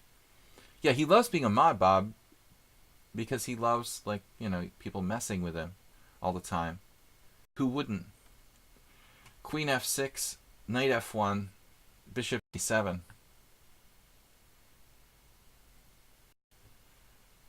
I'm surprised this is not a transposition to, like, a real variation. It looks really close to, like, a kind of main line to me. That's weird. Black will play, like, king h8 next to get off the hot diagonal. Queen b3 is a huge idea here. And then king h8 would probably be the next move. Obviously, queen b3, king h8, queen d5, bishop h2 check resigns. But instead, black played queen f6, another Marshall style move. Maybe Ginger GM, even I wanted to say it. Maybe Ginger 64 has been studying Frank Marshall games. Oh, the 2-1 challenge, no. If Black's bishop was on g4, yeah, he'd be in serious business here. It would be a really scary attack at that point. Uber driver. Exactly. Then he's got a really crushing attack. Well, he played knight f1. The engine gives it a question mark, But I mean, it's a basically good move for white. Just that he missed the better move apparently with queen b3. But I mean, this looks, this looks like kind of a standard situation almost. I mean, Frank would have probably played bishop e6 and sacked the pawn on b7, but I don't know if we have enough compensation for that. I mean, this is a kind of judgment call. Does black have enough compensation? What do you do in this position? Let's see. Guys, thank you for supporting the stream. This is apparently playable. Did white miss a better continuation? No. I mean, this is probably the way to play for Ginger 6-4. Don't play passively. Sack pawn, like Frank would have played. Knight e7. So that's what the engine claims. Some compensation for sacrificed pawn, though we lose our grip on e5 a little bit. Probably white's just better.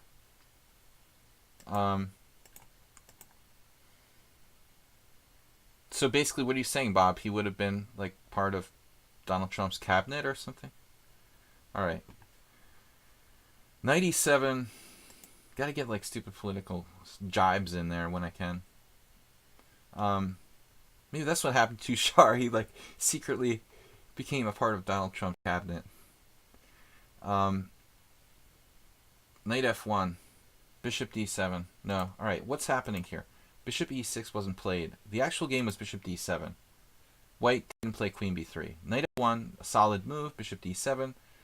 Why is that a bad move? I have no clue. It would have been better to defend the d5 pawn, apparently. White has the second chance to play queen b3. This move makes some sense to put pressure on d5, but at the same time, the knight is well placed. I mean, it's protecting you on the king side. So, became the head of the FCC. Do you have to be a U.S. citizen to be part of the head of the FCC? I'm not sure. Probably not. It's not. If it's not an elected position, do you have to be a U.S. citizen to have it? That's a good question. I guess you do. That's kind of a technicality.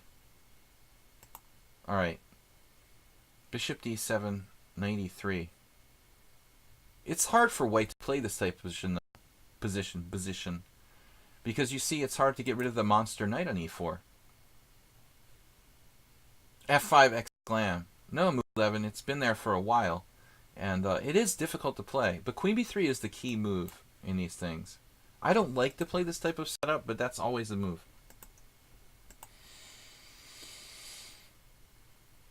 Yeah, and like, what are you going to do now? g3, knight g2, knight, like bishop f4, like it's a Queen's Gambit exchange variation or something? Unfortunately, black's got f4 type of attack. Move 11. Now, we're seeing Frank Marshall in action with black here. Queen c2, the sort of weaker cousin of queen b3. c6, and now b3. But you understand white's motivation here. I mean, he wants to do the right thing, which is basically play for c4. It's not a ridiculous move. But Ginger is better now. He's got a good Frank Marshall setup, and white's too slow. Bishop b2, and now black played g6, which I admit is a strange move. I have no idea why black played g6 now. It's a kind of weakening move. It blocks the queen from shifting over to h6, which is probably one of the first moves I would consider here. Braunstein, what are we doing? Like a stonewall attack with g5, g4? It's a lot like a stonewall attack. So g6 is just a really strange move. I don't know what he was thinking there. g6, c4. That's obviously the plan. Ginger GM. I can't stop myself. Ginger 6-4. I understand the addiction with the Ginger GM. Now e5 is falling into white's hands, and then there's no more problems. Mr. Coffee, it's suddenly become a Queen's Indian. White's playing the Queen's Indian, the e3 Queen's Indian. I don't know what black's playing. It's amazing how it changed in one move. Bang! Now black's like worse. It's just worse, and we can kick him out with 3. The shifting. Oh no, bishop takes e5. Where did I see that today? Is Yabatas here? Yabatas, are you here?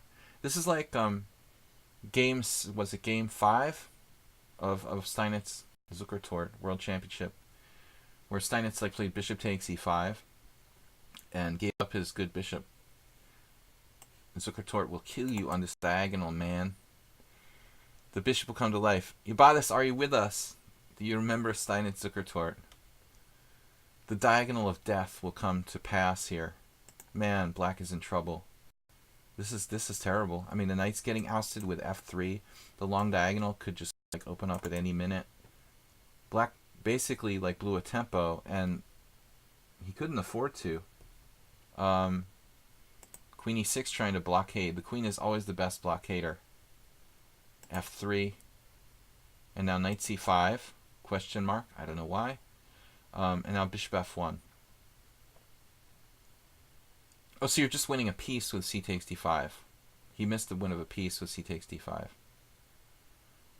The bishop better here, though, says Ubadis. If we can just open the long diagonal, it's just absolutely over. b6. Black's staying alive. And now b4. Just... Man, black is creaking. It's like the terror when the boat starts to break apart. You hear it like the timbers of the boat starting to stretch, and like the b5 is going to just crack the center, and everything's going to fall apart here. This would be like a blitz move, but I'm not sure it works right away. Clearly black is toast positionally. Looks like Drake maybe he was a little bit, negligent and not finding the most accurate moves. Oh no. Oh no. The long diagonal, no. What happens if we play e6? I mean, e6, you're like begging for e6. White's position is perfect. How in the world can black survive after that? Machi asks if I'm playing against followers. I'm not playing, I'm just analyzing games submitted by my subscribers. How the heck does black possibly survive after e6? He defends h8 with the knight. Oh my god, there is a way. Like bishop takes e6, queen c3, and then knight g6. And that's when you like feel ill. You're like, oh my god, I thought I was winning. But it doesn't work. CD? CD, CD. Knight takes e5. Bishop takes d5, rook takes d8, rook takes d8, rook takes d5. And I'm not really sure what's going on, but I have a feeling that this is probably in the offing. Bishop c4 at some point. You could have some problems with the diagonals here. Some slight problems with diagonals. You just got to open it up.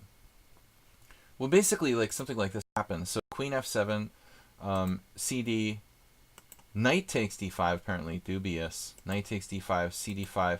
But actually, Drake was right not to play e6 too early. There's no reason to give away your key idea here. The timing was right for e6 now. And you know why, right? Because there's no stupid knight to go to g6, and that's the only way to protect the h8 square.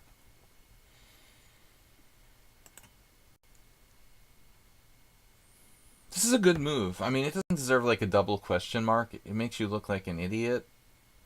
The computer makes you, makes it look like you're a fish or something for giving you 2 question marks. It's a nice tactic. Bishop c4 winning the queen. But unfortunately, it's not as strong as e6. Bishop e6, rook dd1. There's a position where you might want to think about just sticking your rook on d6, saying, hey, I dare you to take it, because you'll get brutally checkmated if you do. And it stays in there to kind of do some damage.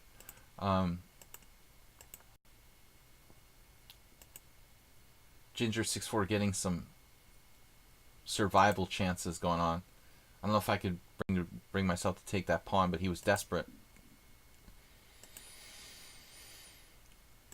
Yeah, I mean, queen d4 was a little too obvious, probably. You can play e6 and then open up the diagonal first. The value of blockade. Is black very lucky to be alive at all here? He should have been toast. Was this a simul?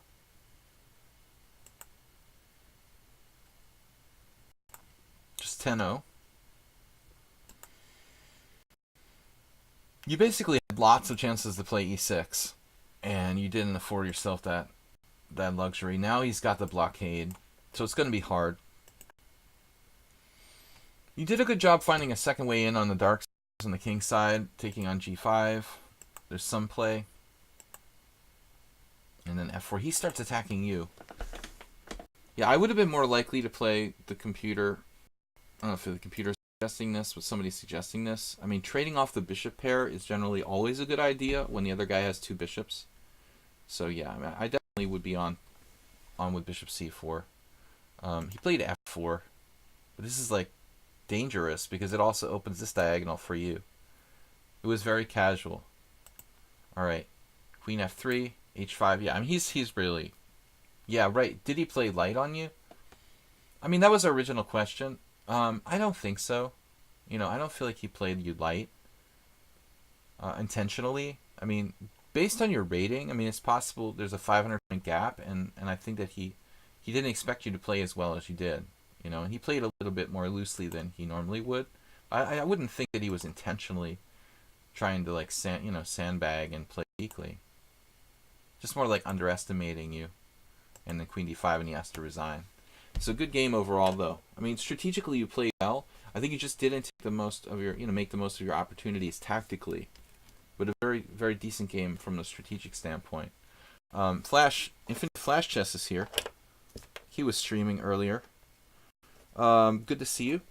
Thanks for being a subscriber, and thanks to everybody for being subscribers. Where are our other peoples? We've only got 37 viewers. Come on. To watch St. Louis chess. St. Louis is not the chess capital of the United States. All right. Nefedov, Drake, Haggard is up next. What's up? Got a new submission. A Dark Horse saying hi. He's a cool guy. All right. What's up next? Haggard, where are you? Man, we still got a bunch of games to get through. My stream's supposed to be over at 7. I think we're going to go overtime today to try to get through these games. Haggard DK. I missed a couple streams. I might miss future streams too. I've got to get my mom out of the hospital again. She's going to have to come home, and it's going to be kind of tricky. All right, Thursday game analysis with subs. Haggard DK. This is a queen pawn game, so it's just a game. There's no backstory to this. Would you say my general problem is that I tend to play too slow passively? I think on a scale of 1 to 10, as far as I've seen people playing passively chess, Drake, you're not real bad. I mean, some people play really, really passively, and I think you're just a little bit too on the passive side. But nothing major there. You know, I think it's more like not calculating enough. You're just not calculating enough forced variations. But your basic strategic game is good. Alright, so this is Haggard DK. He's black.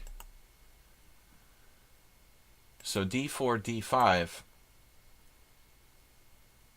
g3.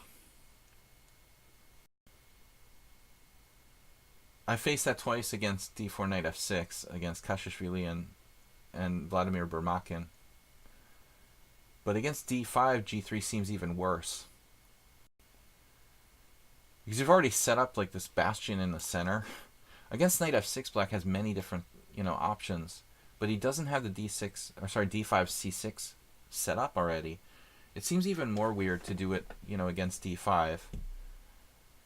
So, I mean, I guess there's more than one way to play this. You could let white transpose to, like, say, a Catalan, but I think you should try to take advantage of white. So, my vote is for c6. I mean, I don't even play the Slav, yet I still did this when Kashishvili and Burmakin played a setup with me. It was basically like d4, knight f6, g3, d5, and then bishop g2, c6. And this is what I was taught, to play a basic London system type of setup where white, has to play c4 as some sort of gambit in order to play c4. I like literally massacred Kashishvili in like 20-some moves back 20 years ago in a game with black, where he was playing sleepy chess, and against Burmakin he got no advantage against me as well. I've got another phone call. All right, guys, I'll be right back.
Hey, what's up, guys? That was that was cool. That was my mom, actually. That was my mom calling on the phone. She has kind of advanced Alzheimer's disease, so it's really really difficult, and it's a good sign though that she thought, to call me. So it was cool. She hasn't really done that much to actually call me since she's been in the hospital. So, all right, guys, gotta stop talk to the mom. So anyway, I was thinking about this. I think the c6 is the best setup. d4, d5, g3, knight f6, bishop g2. I think you should just go c6 here for black. To play c6 and shut it down, you want to shut down the bishop on g2. And you want to discourage him from being able to play c4. Try to transpose to a kind of normal Slav or Catalan.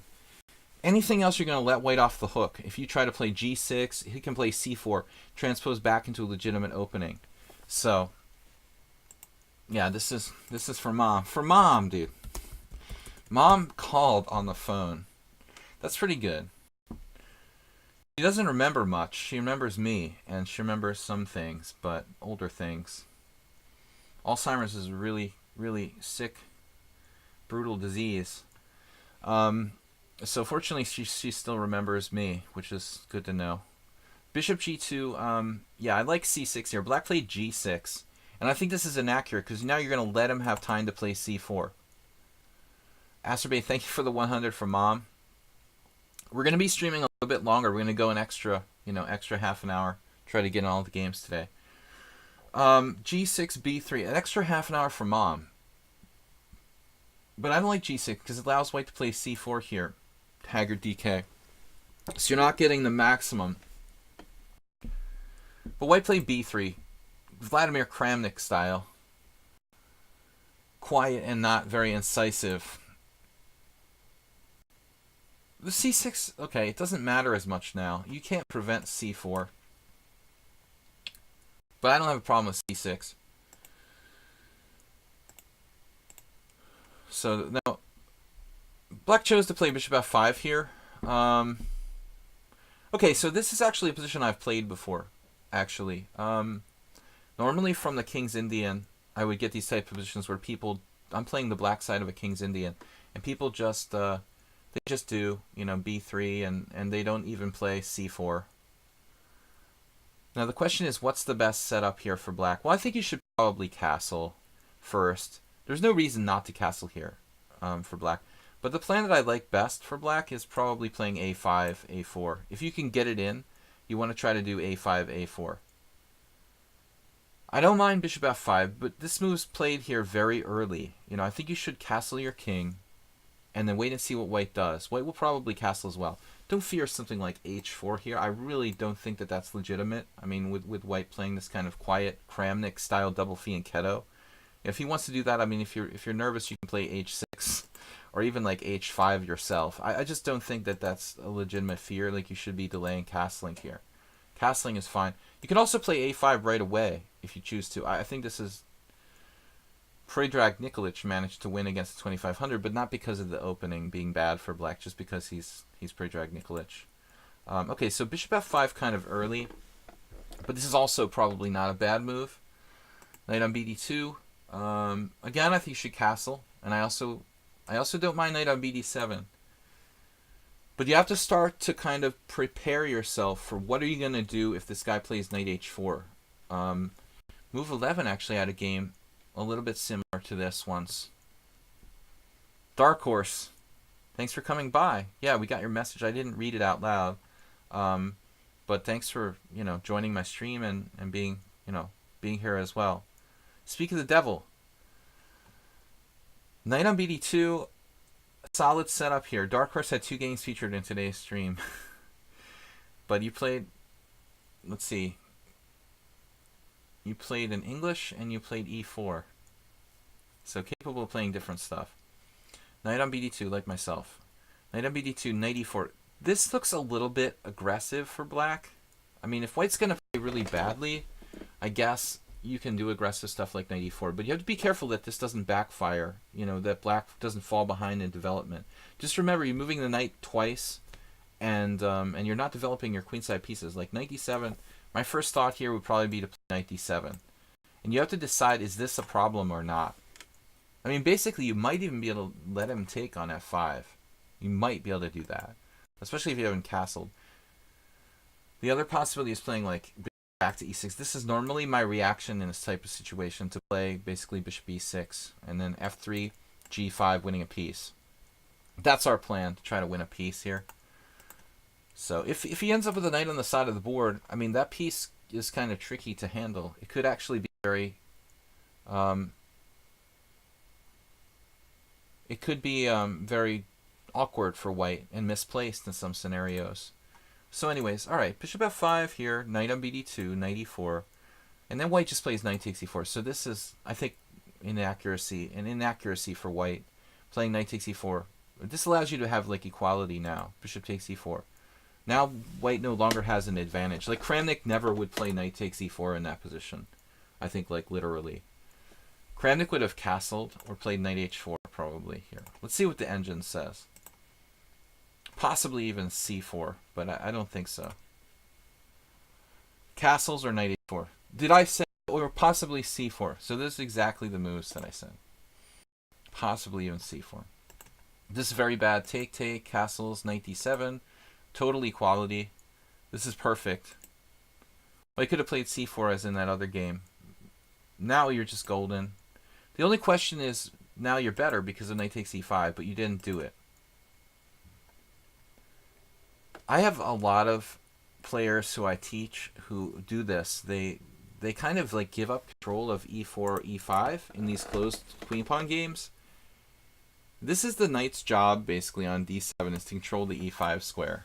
Now white is coming in there with knight e5. So the first reaction should be to take it with a knight and give him a kind of weak pawn on e5. And this doesn't seem real exciting for black, but I think that ultimately, I mean, white's bishop is sharing the same color complex with a lot of pawns. That could start to be a kind of liability. Plus the pawn itself on e5, although it gives him some space, is something of a weakness. So I don't know, man. I think that would be the first thought.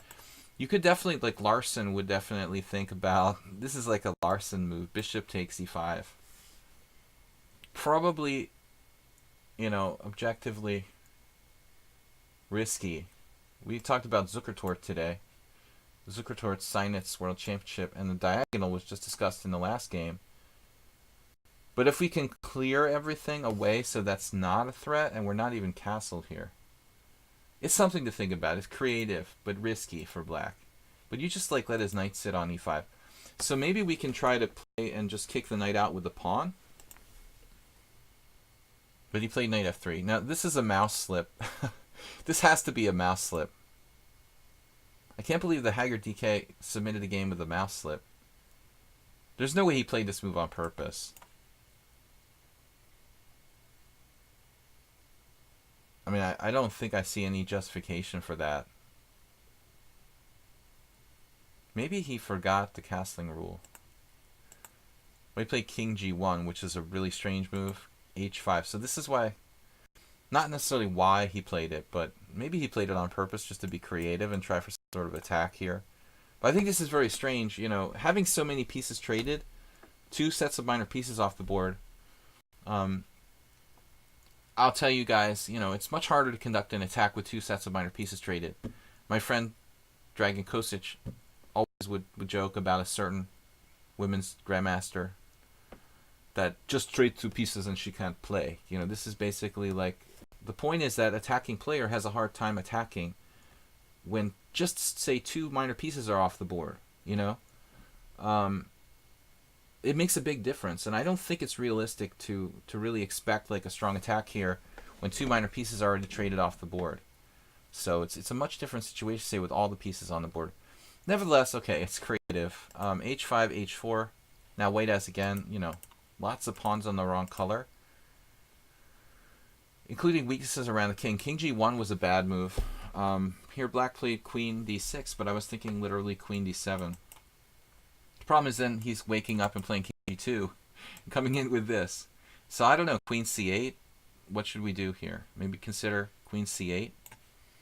Possibility. Queen c8, queen f5. Maybe a5 again. There are a lot of ways we can try to play. This move is kind of a developing move. Okay, queen d6, queen d2, b5. I feel like white's probably stronger on the queen side. You're not castled, your king's on f8, and this is the right color, but allowing white the possibility of opening a position on the queen side with c4, a4, when your rooks aren't connected and your king is on f8, it seems like a very serious mistake. So probably you should play something like king g8, preserve the option of king h7.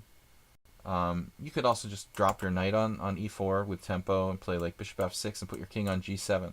So this is a crazy move. Crazy move. Infinite Flash says, what? Was it a joke on Ivetta's expense? I'm not going to name any names.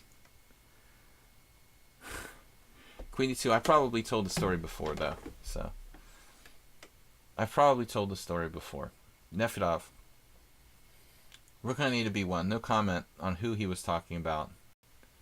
Very aggressive women's grandmaster. Queen d2, b5. Very weakening move here. Rook on a to b1. a5. And then rook on f to e1. And then knight e4.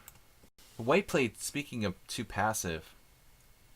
Now this is a player who seriously played too passively. Rook b1, rook e1, king g1. They've literally done nothing in the last like 10 moves. And this is a good idea, trading queens. I love that now. You know, white might almost be okay. Except for a4, now black has the initiative on the queen side. But a good practical move by chess. I don't know why chess Drake was in my mind, but Haggard DK. And then he trades pieces. Okay.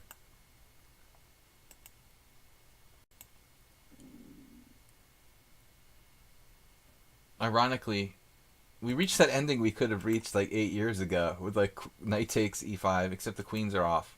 So we have the same endgame. Sigh. But white has e4 and f4. Our only chance is a4. Maybe e6 is not a big deal here at this stage, Haggard DK. Maybe we should bite the bullet and play a4 while we have the chance. We might not get a second chance to put that pawn on a white square. It could actually become a target if white plays a4 himself. The Oracle says a4. Oh my god, I was right. I'm a genius. I don't know. I just don't like that pawn getting fixed on a5. I feel like Emery Tate declaring myself a genius. Alright, e6. Modesty is boring. f4.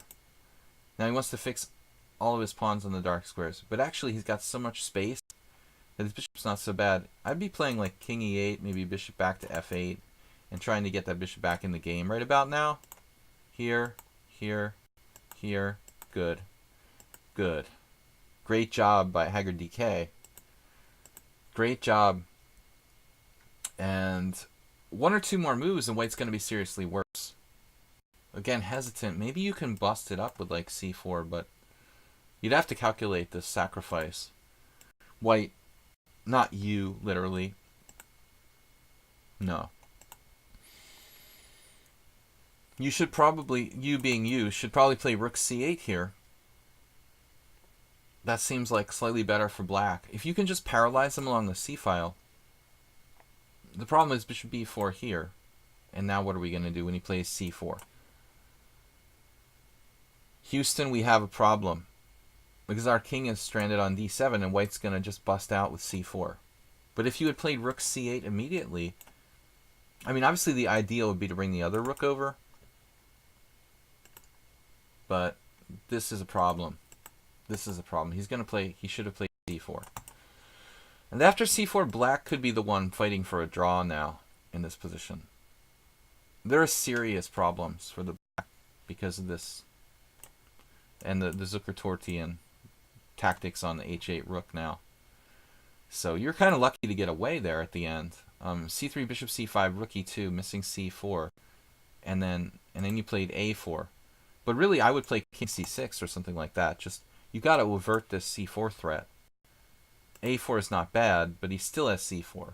And then he plays this positional hiri-kiri with b4. This move is the worst move of the game, probably. b4, it's a disaster. And then bishop b6. Not clear where the bishop should go. I would also consider maybe bishop to e7. Nothing exciting there. It's very locked. Black is better now. So, I'm definitely not accepting a draw here with black. There are various things that could happen. You could have pawn sacrifices with g5 or f6, doubling the rooks on the c-file, invading through e4. The d4 pawn sacrifice as a freeing sacrifice to get the king into like c6 and d5. So black should be playing for a win now. Alright guys, we're going to take the stream a little bit longer to finish up these games. I've got a bunch of games. We did Nils already. So we've got 1, 2, 3, 4, 5 games remaining. Merle. Merle is up next. Alright, I'm not going to take more than like 10 minutes per game though. Let's go. Where is Merle? Extra long stream today. Merle Dixon. Sorry guys, I haven't been noticing the chat too much. I've been so kind of absorbed. Lucky Lobster against Famished Master. I love this. I love the names. Which perspective should we see? The Famished Master or the Lucky Lobster? I like Lucky Lobsters. I think we should check out the Lucky Lobster because Lucky Lobster plays the French. Lobsters play the French. e4, e6, d4, d5, knight c3, bishop b4.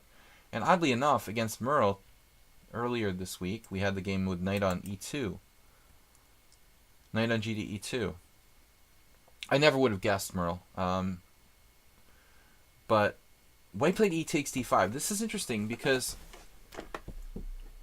I think that the exchange variation of the French is really insipid. The same way I feel like the exchange Slav is really insipid for white. But having said that, I think that the exchange variation against the French makes more sense for white in this situation.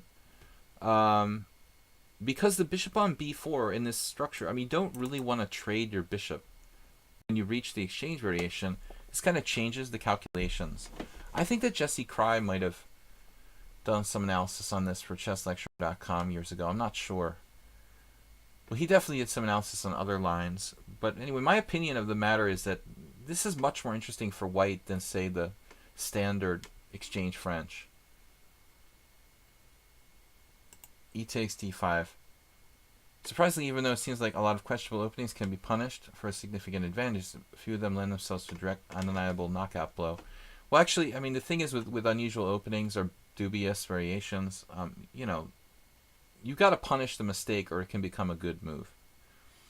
E takes d5, e takes d5. So practicality goes into it, factoring into it a lot.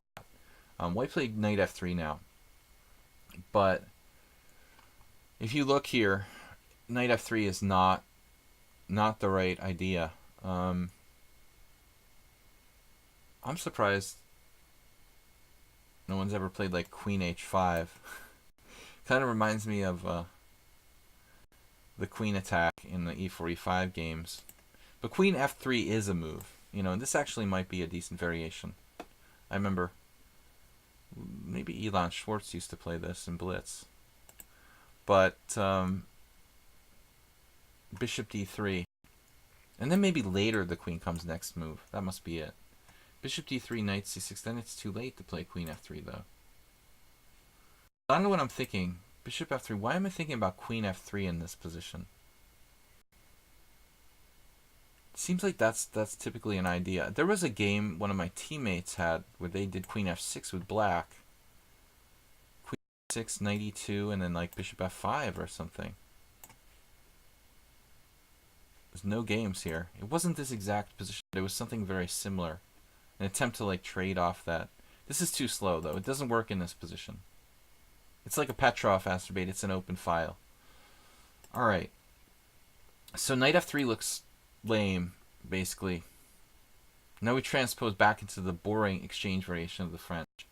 White needs to try this bishop d3. Ask the question of the bishop on b4. Okay, so knight f3. Lucky Lobster plays what? Knight f6. So this is also good. Here, knight e7. We have several French defense players here for black in this amongst our subscribers. Knight e7 is more passive, but of course it promotes bishop f5. This exchange is very solid. Now, the bomb cloud is not an opening.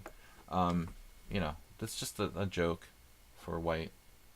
It's you know, it's an internet blitz opening. It's not a legitimate chess opening. Let's talk about like real openings. There's like joking around, and then there's like real chess openings. Okay, knight f6 is very solid. Bishop d3. Now we just have like a kind of safe position for black. Vida Levente managed to win a game here. Vida Levente against me in the Petrov played like e45, knight f3, knight f6, d3. So he's capable of playing some pretty weird stuff. Managing to beat Mihai Marin in the exchange French. Castles, bishop g4. This looks really, really safe for black, but again, very similar to a Petrov. Again, I don't like giving up the bishop on c3. The black is going to end up losing a tempo at some point, having to come back.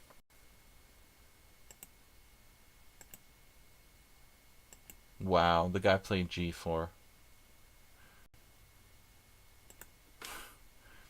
So what did Levente? Levente played bishop g5, and that looks normal. Look what black played here. What did Marin do? Like bishop e7? There's another game with bishop e7. Marin played c6, just solidly defending. And now Levente played g4. Wow. It could transpose.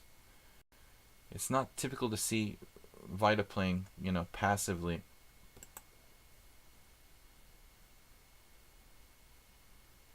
White gets an advantage here with knight e5. This is interesting. I mean, Vida Levente is an ingenious player, and he's playing against a theoretician. So he decides to play the exchange French. Marin is like a huge theoretical expert in the openings. Difficult to play against a guy like that. What do you do? Just try to outplay him from an equal position. So apparently the engine recommends here knight bd7. That's amazing. Anyways, let's see what happened in the game. Similar, it could transpose. Maybe it does. g4, bishop g6, and now knight e5.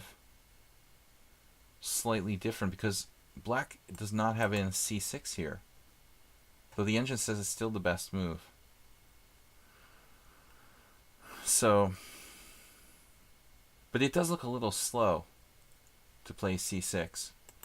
So bishop takes d3. The argument being that this helps white mobilize more quickly.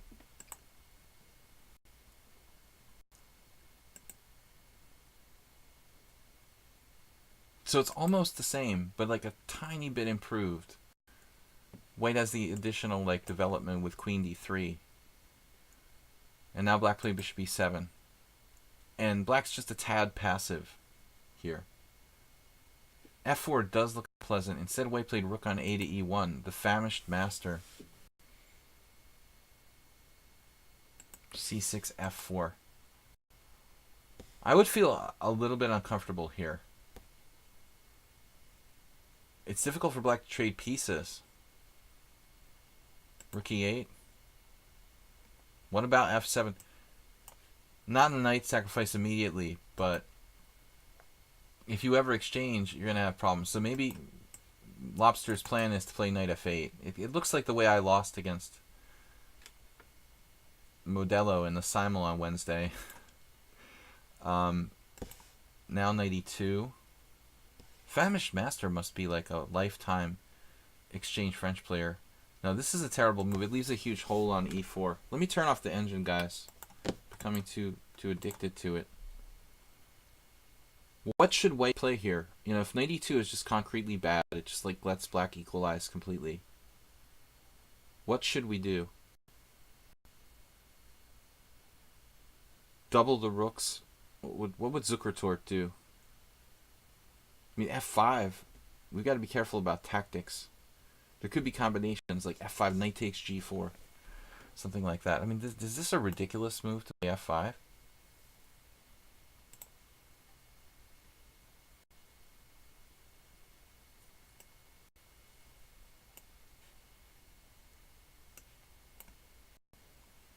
It just gives up the grip, apparently. But knight e2 is bad. It's just a patently bad move. Once you get in with knight e4, everything's fine, man. The lobster is out and he's alive. It was a total fail, and now white has nothing. Absolutely zero. Goodbye. Expelled. If anything, black is like better now because white's a tad overextended. I'm not sure that these were the best continuations necessarily. Now it looks like white is okay again. Nice knight coming to e6, but the lobster will keep it under control. I was wondering if you could even play queen d6 here at this point. Yeah, the engine thinks that black is still in trouble. Wow. So you kind of screwed it up a little bit. Queen d6 is the best move. Lobster played a little too passively in that exchanging sequence. It seemed like it should have been equal, but f6, and then what happened? Knight here.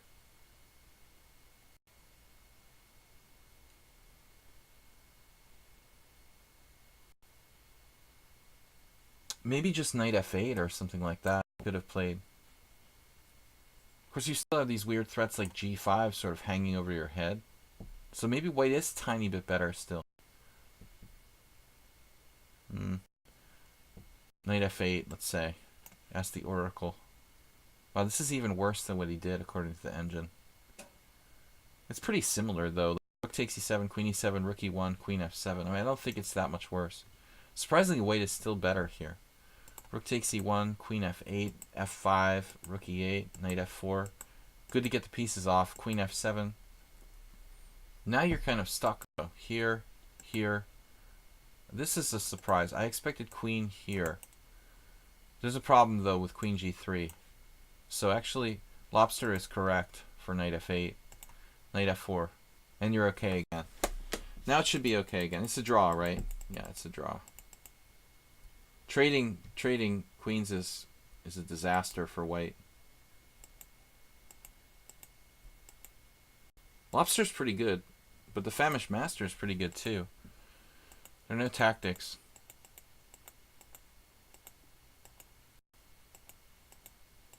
B5 kills it.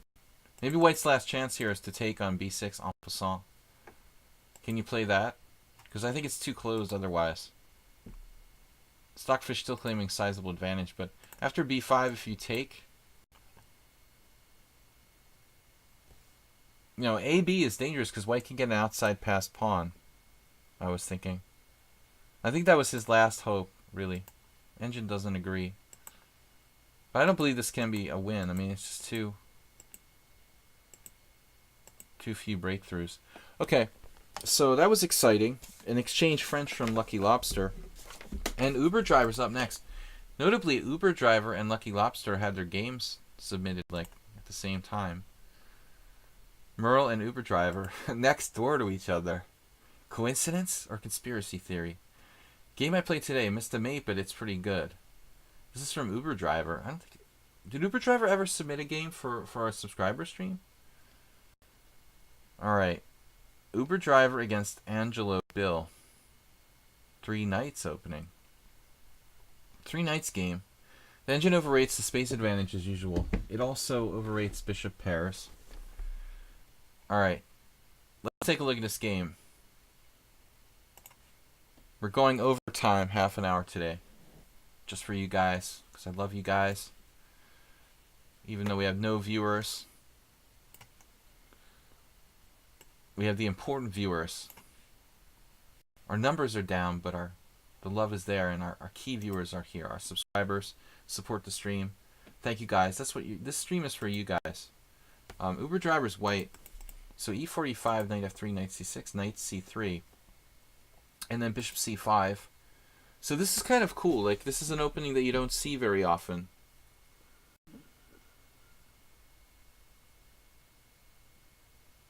Yeah, it'd be awesome to have like an alpha 0 in your pocket.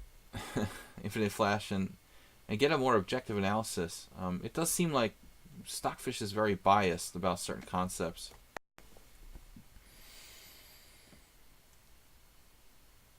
The old computers, you know, were always super 2 bishop happy. White plays knight a4. It makes my stomach groan. Not just the fact that I'm, you know, this is one of my biases, but not just the fact that I'm hungry and it's dinner time. Knight a4, I mean, putting your knight on the side of the board, like I was talking about the other game with knight h4 in that the closed thing, the closed whatever it is against the King's Indian. The guy who played d4, g3. In this case, this is a really weird move because you're playing a4. Black has not blocked the bishop out with d6 yet. But maybe Uber Driver's just being creative. Like, I've recommended some crazy stuff. Like, I play c4, knight f6, you know, f3, e6, and I seriously I seriously borrowed this idea and made it up. You know, no one's ever followed me. No master has ever played this in a tournament game, but I probably will do it one day. I do this a lot in Blitz to like avoid the exchange. I mean, I know people who've literally, you know, this is an actual variation like e4, c5. I remember Mark Quinn playing this in a tournament game in Linares. Bishop e5, knight a5. If this can be played, and it's a so-called like legitimate variation, then why can't I play knight a4 with the white pieces? So there's a lot of games here, and black has scored all right with this move. The practical considerations of the knight on the side of the board. But let's take a look here. Knight a4, gaining a tempo, but misplacing the knight on the side of the board. All right. Black has lots of options. I like d6. I like bishop b6. I like bishop e7. Possibly bishop d6. There's the Steinitzian bishop f8 and offer a draw. This is weirder than the knight a5 variation of the b3. I lost in that, the one game where I tried to play with white. Black played bishop e7, a principled move. And now white plays d4. We have a totally new position that's never been played.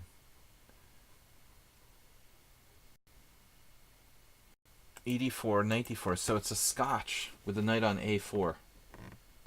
Wow. Some guy played this against Hubner. Sorry, some guy. You're not bad, 2363. Falco against Dr. Hubner.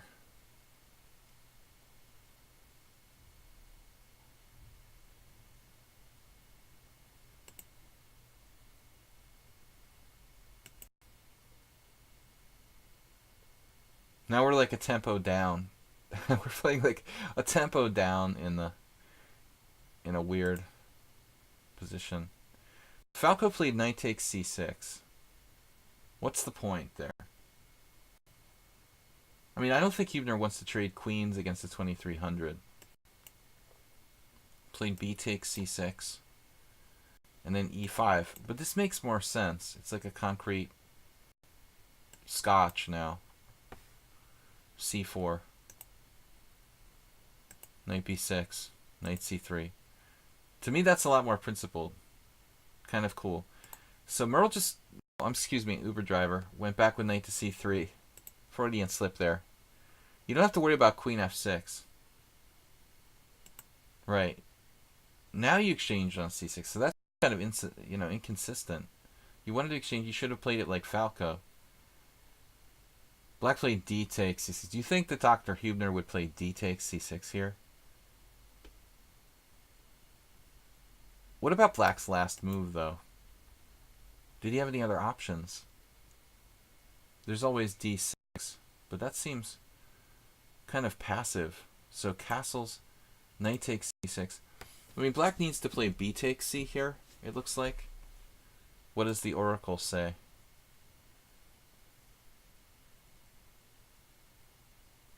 Computer was spitting out some ridiculous analysis there for a second. So obviously b takes c6, e5, and then we sacrifice a pawn with knight d5.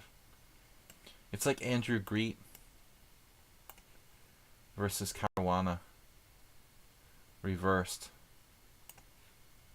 Queen takes d5, rook b8.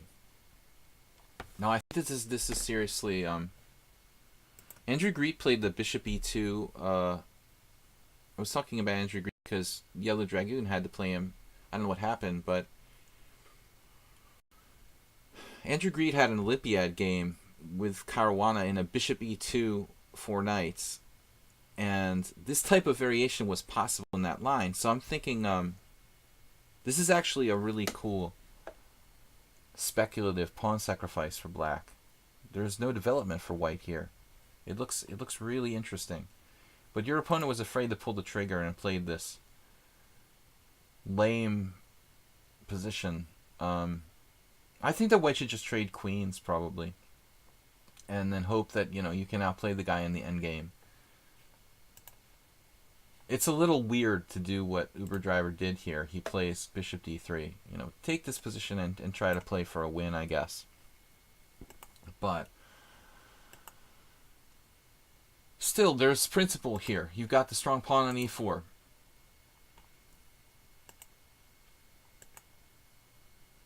Developing a piece for the sake of developing with bishop e6. I was expecting queen e1, but it's hard to say. No, the queen literally has to go. It doesn't have a lot of squares here. It looks like Anglo Bill was a little more like Buffalo Bill here with h5. I don't know, and the whole bishop g4 thing, a little bit over the top. Trappy. That's the point of queen e2 now. Suddenly we have a diagonal.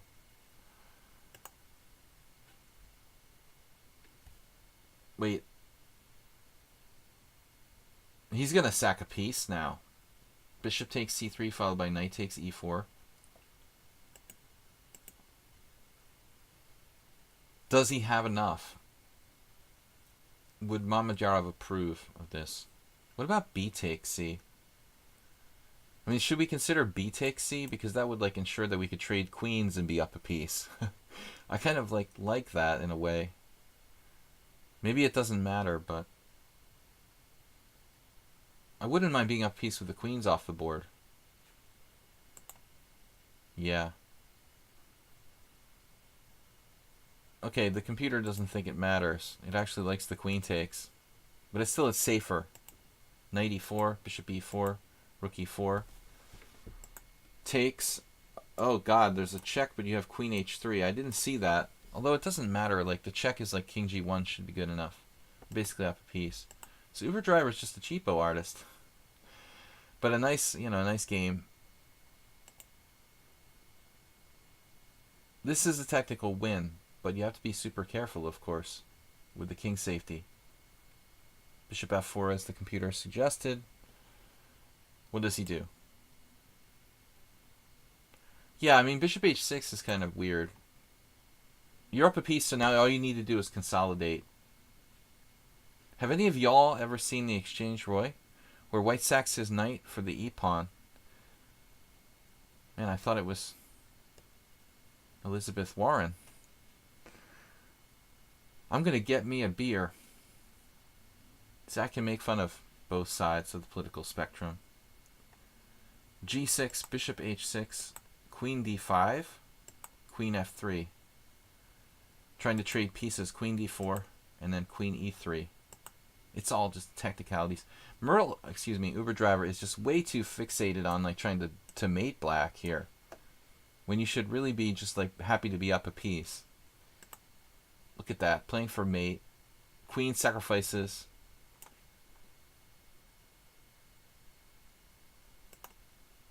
Black collected a lot of pawns. Oh no. Oh no. There's two threats of mate. Maybe g5 is called for. I think black's going to need to evacuate here. g5 is a question mark. Apparently queen b4 was the best move. How does that help? Queen b4? Queen e8 check? King h7? Does that seriously help? Like queen b4? Yeah, I don't know. Queen e8 check? King h7? So the question is, like on this, there's some sort of counterplay. Oh god, and white gets mated. So you have to see all that, and you have to play a3 to kick him off. So basically, black is on the rook, black is on, f8 type of defenses. Black is on this line. If you play a3 according to the computer, yeah, that makes a difference. But I still feel like white should have played safer before with like bishop f4. It was playing a little bit too much for mate. Naturally, g5 was a tempting move, giving the king squares. I would have played g5 as well. And rook f5. Yeah, that's crazy. I don't know. I mean, I don't even know what the right move is. I wouldn't have seen that it's mate. I would have missed it too. I thought it wasn't. I didn't even see rook h6 mate. Man, that's evil. I would have thought g5 was a defense as well. Merle didn't see it. I mean, Uber driver. Queen e8 check, rook e8, rook e8. It's very cute. Asterbate will like this. King h7, rook check, king here, rook h6 mate. I don't even need an engine to find that. But I didn't see it at first.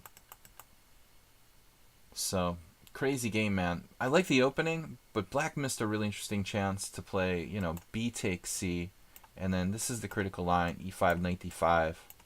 And then playing this crazy 4 knights reversed gambit style thing. Okay, guys, we have like 15 minutes left in the stream. I've got Asterbate, Take Back and Move 11. Try to get through these games for you, an extra long stream today. Did I forget someone? Yabatis? I didn't add you to the list? Oh no. Forgot Yabatis? We forgot Yabatis. Alright. We got a lot of games today. Asterbate's up next. Is this the correct game, Asterbate?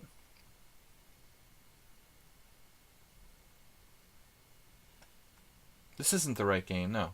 Asterbate, this is not the right game.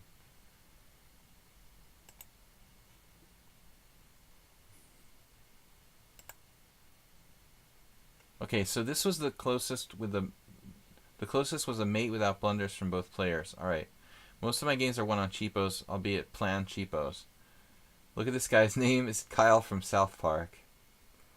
Serious stream today, guys, but it's good to have some jokes. Okay, so this is Asterbate against Kyle from South Park. Brawliowski. Kyle Brawliowski.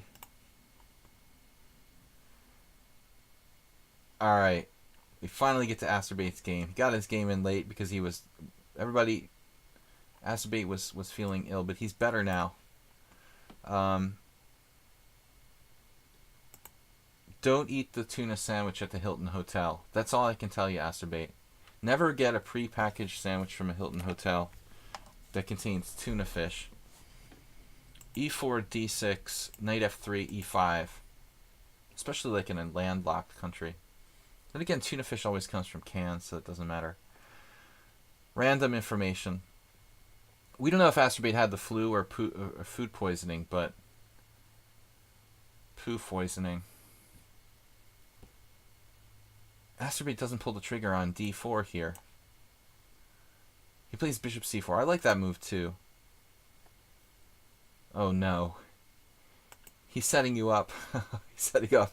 You gotta play knight C3 here, and then hope that black plays, you know, H6 or something. You gotta play knight C3. You've just gotta try it. Knight C3, H6. Knight takes E5. Bishop takes D1. Bishop takes F7 check. And then knight D5. This is what you live for in chess. This is the best mate. And the reason why we all play chess, basically. You gotta play for that here. The art of the checkmate with Khan and Renault.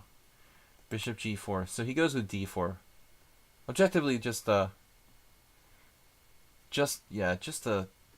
tactical move here, D4. But it's a creative move by Asterbait, who I've been actually encouraging him to play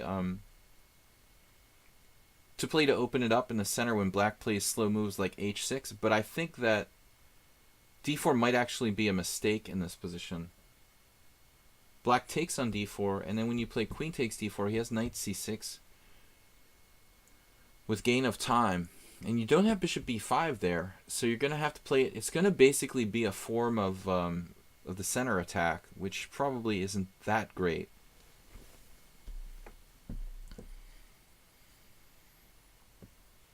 So when it comes down to it, maybe H3 is our best move. It's kind of lame, but it forces black to put the bishop, out of position. I don't have any water. I ran out of drinks. The stream is so long. I don't remember the last time that happened. That's not a bad move, H3. Alright, but I like D4. It's spicy. This is sharp. Yeah, so the guy needs to play ED here. And, you know, you could get creative, Asterbait, like this guy, Martin Merva, who I think is like a decent, I believe, Czech or Slovakian player. This is not a bad moment for a Danish gambit. Where is someone on sound? A form of the Danish gambit now with C3 does look kind of dangerous. Not a bad try. But you can also just play queen takes D4, knight C6, and something like, I guess, queen E3. With, as I said, a form of a center attack, basically. And I would just think about seriously taking back Bronstein style here with GF. Trying to castle queenside. And just going for the gusto. Reinforcing the center. Of course, you can also play straight up like queen takes F3 and probably claim some advantage for white here. Knight E5, and then even the Morphy-esque queen B3. Stockfish will tell you that this position is significantly better for white. And Stockfish doesn't lie. Let's see, 0.5? Try to guess the advantage. It's like a scale. It's kind of like measuring. It's going up and down and up and down and up and down. Wow, it's going up and down. It's still... It's like when you get on the scale, you're weighing yourself, and it's like bouncing up and down. I guessed 0.5, but it's like 0.8 for white. Probably not a bad exercise, to guess your Stockfish evaluation of positions. The better you are, the stronger you are. But I was a little on the low side. I said 0.5, and it's saying 0.8. So... Alright, back to the stream. Queen F6, psycho, aggro, scary guy. Just going for the jugular. Wow, that's a scary kind of move. I'm a little bit concerned. What about bishop G5 here? Ye old bishop G5 trick? You try to do bishop G5, and then if they play bishop takes F3, you play queen D2, and you stare at them. With you making like Googly eyes. Smile, you know. What are you gonna do now, punk? Um, this would be really good for white. Like queen g6, pawn takes f3, and white just has like a really realistic advantage, I would think. Maybe not. Maybe I'm exaggerating. Maybe this is actually playable for black, but it's still, it's unsound. Okay, it's unsound. It's still fun. Whatever. Whatever you say, Stockfish. But seriously, he has queen takes g5 there. We're going to be objective. Bishop takes f7 check. Knight takes g5, bishop takes d1. King takes d1. Well, that's good. That's got to be good. It's fun, anyway. So bishop g5, what is the best move here, though? Knight c3, simply developing pieces. Acerbate took on e5, only the second best move according to the engine. I mean, I don't like making this move in general because you're giving up your strong pawn and letting his bishop out. But there may be a tactical justification. It looks like Acerbate is on the scene with like queen d5, actually. That's sometimes a tactic. Oh, this is horrific. How could you? Why would you? Why would you do that? Why would anybody like voluntarily give up this great pin with bishop takes f3? Then Acerbate takes on f6. Settling for...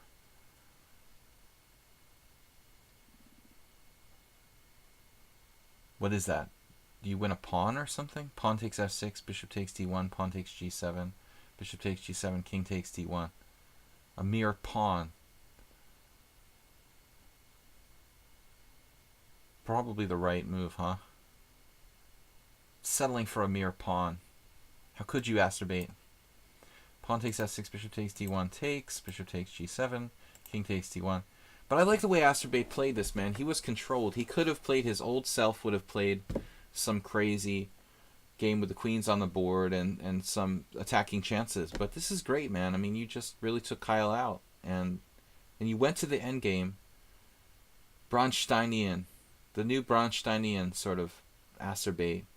Willing to go with the flow. I think you've made a lot of progress as a player. Seriously, man. I mean, the great attacking master, David Bronstein, willing to go into the endgame at a moment's notice if he felt like the justification was there. Nice job.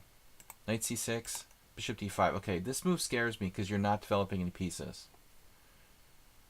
This move is like, the alarm's going off and you're wasting time now. Your king's in the center of the board, you're up a pawn, but we need to develop. So bishop d5 is a little bit of a risky continuation here. You got to find like probably c3, nullifying that diagonal. Looks really solid. A good square for the king to live on. And then, you know, you're always ready to play f3 if you need to kind of lock down the central pawn. Thanks, Acerbate, for 100 donation. No, c3 is really, really solid. Computer is like a4. That's weird, man, a4. I mean, it's not a bad move, but I wouldn't.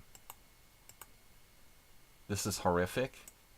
You should have put your king on c8, but it drops a pawn then. Okay, rook d8. That's hope chess.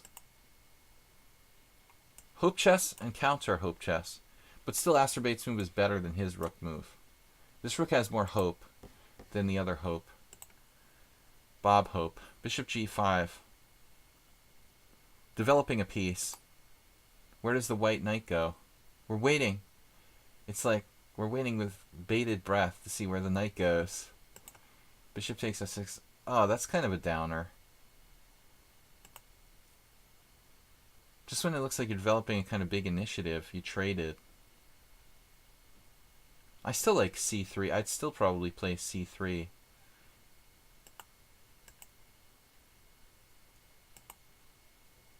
Yeah, knight c3 is like, uh-oh. Well, I mean, maybe he's going to start having chances to go into an endgame where he could actually survive.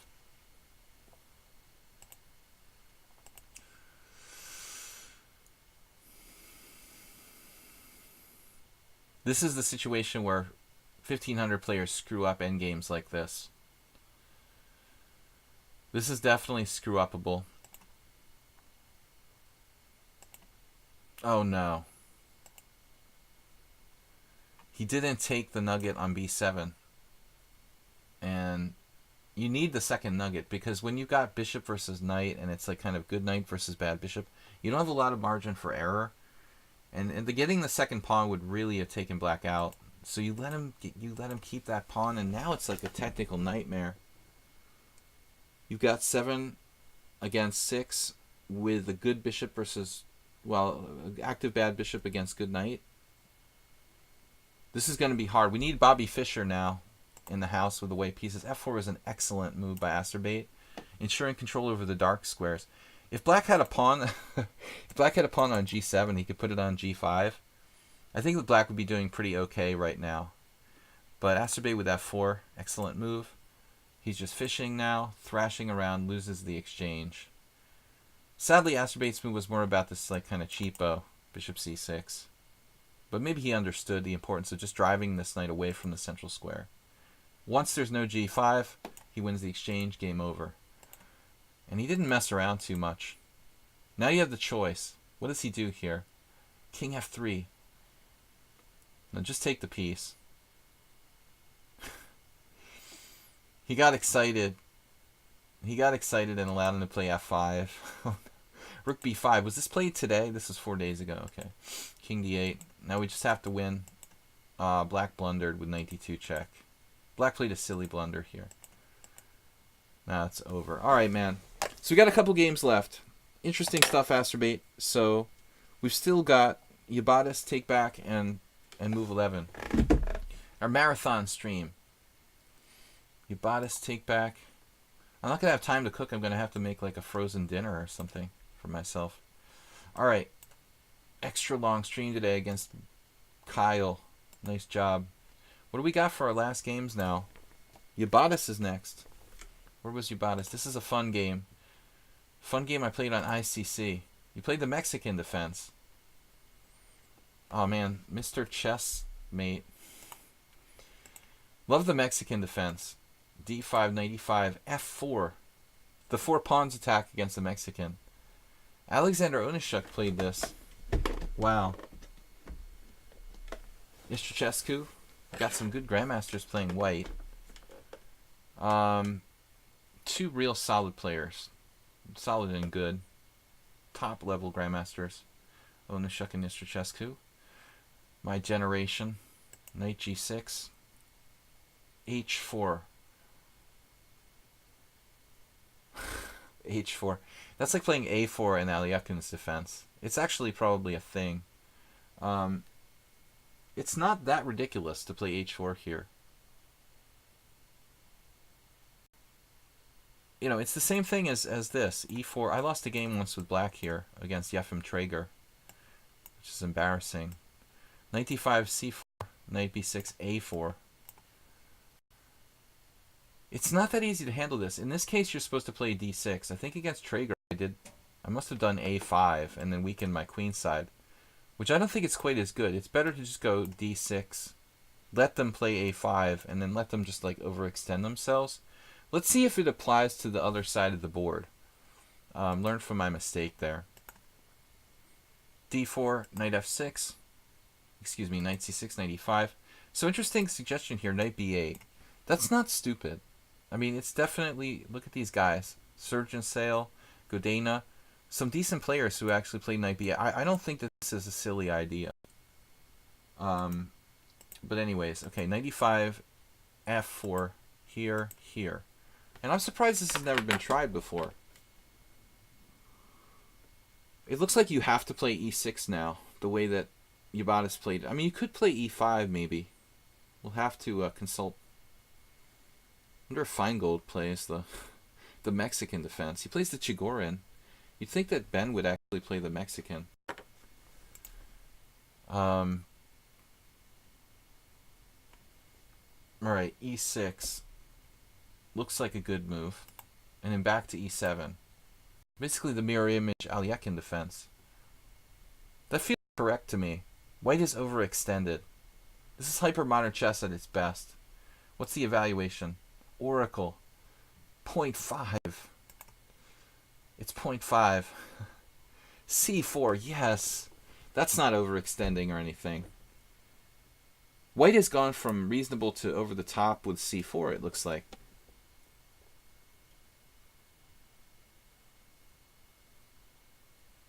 This is just going too far. He's trying to build a wall. He's trying to build a wall against the Mexican. It's just not right. You know, there's too many holes in the wall. There's a hole over here. There's a hole here.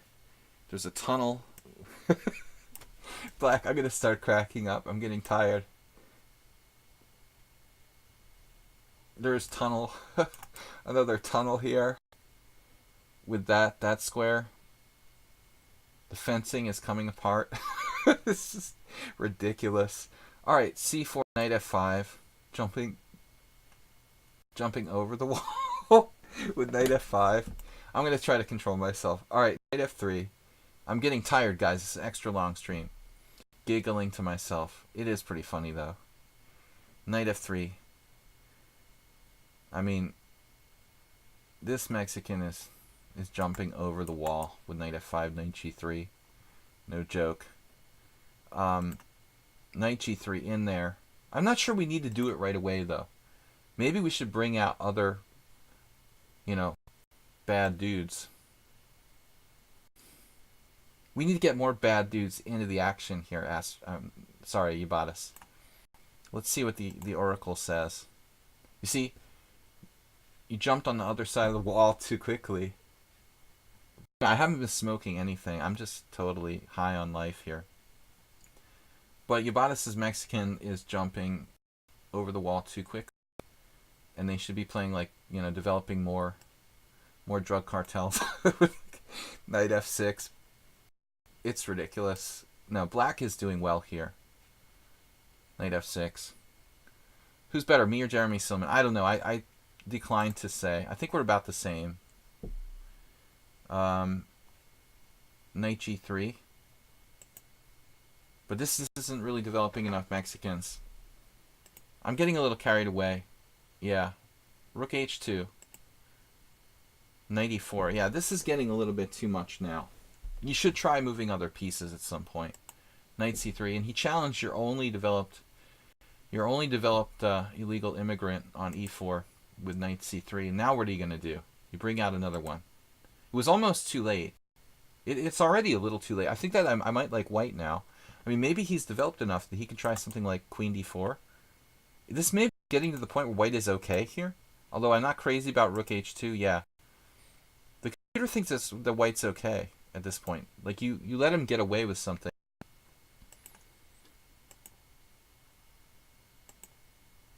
Hypermodernism gone a little too far.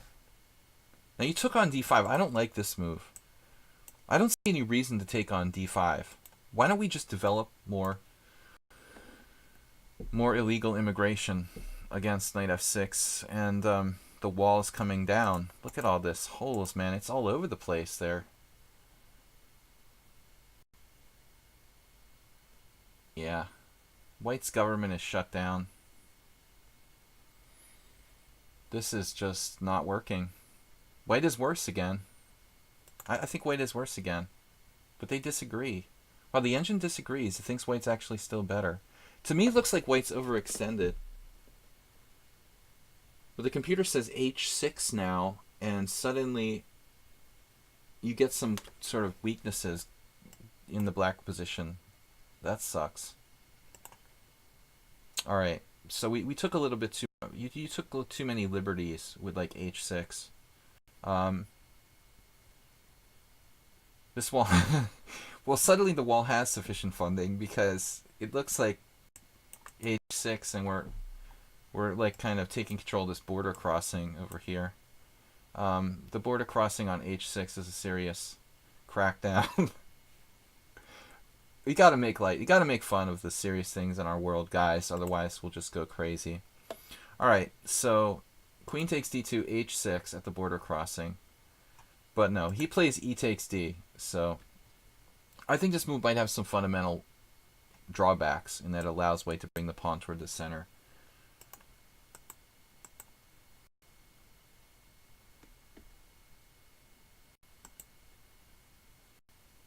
Giving up the dark square bishop. I love hyper modern chess, but black has only one piece developed here. D6. Oh no, the border crossing.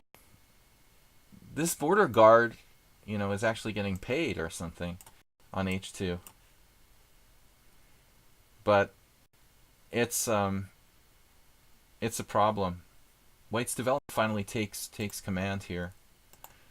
I just got carried away. It's easy to do with hyper modern chess. You're going to need to find a place for your king. You look at this move, H6.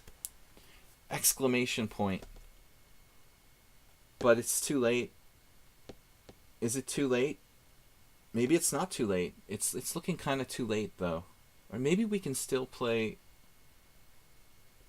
The critical question is E4. If white is E4 and it's good, we could be in serious trouble here.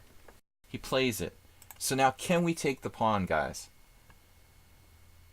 Because it feels like if we don't take the pawn, we're almost dead. Can we take this pawn? I mean, the basic premise is queen takes G7, queen F6. And everything's okay. In happy land here. Sorry, you're going to be trading queens today. It's not so bad for black, actually. But there are other moves. There could be rook E1, obviously. Let's see. Rook E1 is a killer, apparently. I didn't think it would be such a knockout blow. But rook E1 is really, really devastating. Okay. So we're in trouble now. Castles into the oncoming onslaught. Acerbate. Sorry, Ubatis went too far. E5, though. Does this work? Nimzovich. We're just taking the pawn, I hope. I'm a principled person. I think you need to take this pawn, dude. It doesn't look like white has anything clear. You missed this. Knight takes D5.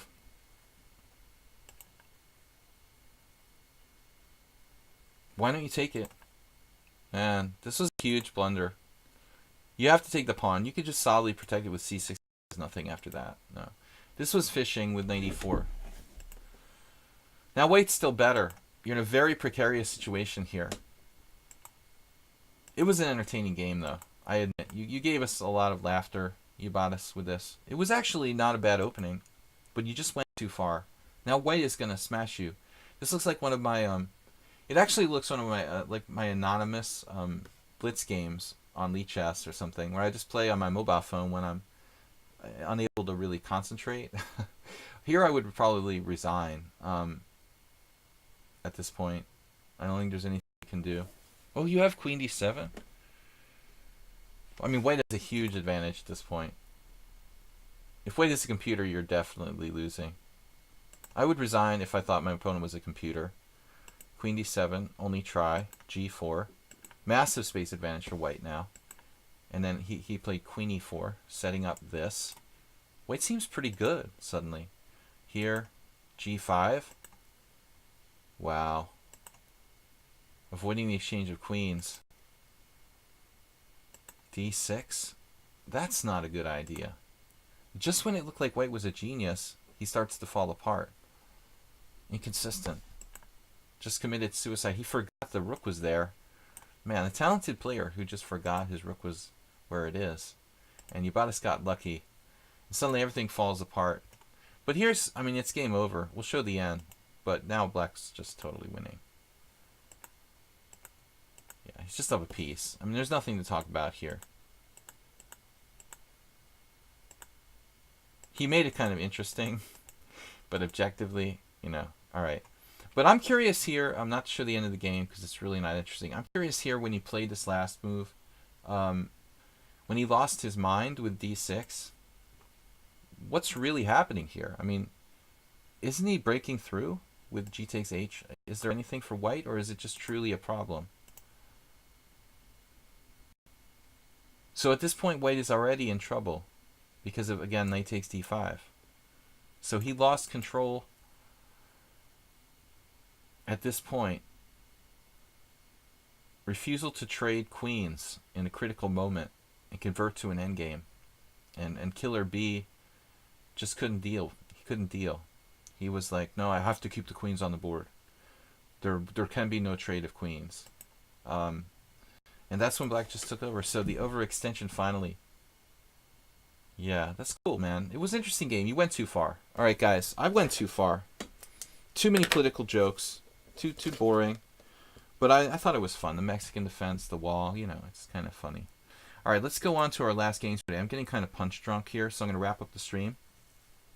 We've got, let's see, Take Back and Move 11. Last games for today. I'm exhausted. Lower rated players aren't comfortable playing down a pawn with a bad pawn structure. Lower players, they're not comfortable, but they never resign. They like being uncomfortable for long periods of time. I'm not comfortable with it either, but I you know, I deal with it. I like discomfort. Yeah. I that's why I resign against Kamsky when I just lose a pawn. It's not fun, though. I enjoyed. Brilliant commentary. Thank you. We did it just for you. We should post a video of that. Alright, I Take Back. This is a game to analyze if you have the time for Sub Thursday. Guys, we're going to be streaming again tomorrow, I think, unless something crazy comes up and I have to go to the hospital for my mom. We're going to be doing a 12 noon stream with just Blitz tomorrow, 5+3. Just want to thank everybody for joining our Mexican wall stream. But no, seriously, I'm just getting punch drunk and saying crazy stuff. Alright, so Take Back against Dan MC. MC Hammer. Let's see what it is. Sicilian defense. Last two games, guys. So MC Hammer is playing black. It's knight f3. Take Back plays like kind of theory stuff usually. Yabatis is the opposite. Our last game is a player who likes to avoid theory. Now we've got a player who likes theory. He's playing the white side of a Richter Rouser, which I know. You know, I played this for black. Bishop d7. And now, Take Back plays a move that I've never seen played in this position. Like, normally, against e6, this is a line. Zoltan Varga is Hungarian Grandmaster, is a friend of mine, my former teammate. Zoli has played this line, and I think that another Hungarian Grandmaster, maybe Tolnai, had played this as well. But I've never seen it played against Bishop d7 before, which is interesting. So you got me interested here with the Rouser. So there are a couple of games, interestingly. Well, another question would be, can white play queen d3? That's a crazy idea. I never ever thought of this, but check this out. What if you played queen d3 here? I mean, if you want to play a novelty, no games. Inventing new openings on the fly on my live stream. Queen d3 against the classical Sicilian, theoretical novelty. Emery Tate, you know, probably plays something like this. Emery liked to play queen f3 against the Najdorf. You know, like a6. a6 queen f3. I remember De Fermian like making a face when Tate did this. But it's become like a kind of real variation actually in his post existence era. But knight c6, okay, bishop g5. I'm really not on drugs, I promise. Queen d3. It's not that different from queen d2, you know. I mean, if black plays knight takes d4, but I don't like the variation here, knight takes d4, because it's not as sharp as rook c8. So what's the point of queen d3? I mean, if we play rook c8 here, it's just a slightly different position. I mean, I still think this should probably be like the sharpest move. So Indic has a game. Indic is a really creative player. He's a student of Velimirovich. He's kind of crazy, but he's dangerous. He's been over 2600. He was actually ranked #1 on the Serbian like FIDE rating list as of like last year. He was like in something like #1. Now he lost a lot of points because he's really crazy and stylistically crazy, and he's inconsistent. But a really creative player. He lost here against a Leaf Rufang, who I'm not very knowledgeable about. But still, rook c8 looks like a good try. Alright, so queen a5, another move. Dariusz Swierz, who's now a strong Polish grandmaster. This game was played in 2008. So f4 or h4. There's lots of different moves. Just don't play knight b3 and drop a piece. This is like the typical guy in the blitz game who's like 1400, like forgets that's attacked. Yeah, bishop d2 is probably a move as well. Alright. Anyways, let's see what happens. So take, f4. No, you played knight b3. Well, now basically, it's interesting because in this type of position, Takeback has done something interesting. I mean, Alexei Dreyev used to play the bishop d7 rouser, and he would like play queen g5, trading queens, or trying to trade queens. So the queen would be on d2, and black would play queen g5, and then white would play f4, and black would play queen h6. But here you've like avoided queen g5 in a sense, because it's not with tempo. Apparently the engine likes queen h5, so this is a totally new position.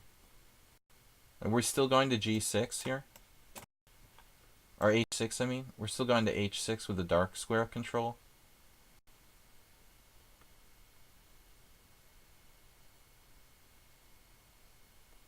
It's hard to say. I have to send an email to Alexei Dreyev and ask him what's up here. f4? OMG. f4, theoretical novelty. So this is just going to be like a Dreyev position with the queen on d3 instead of d2.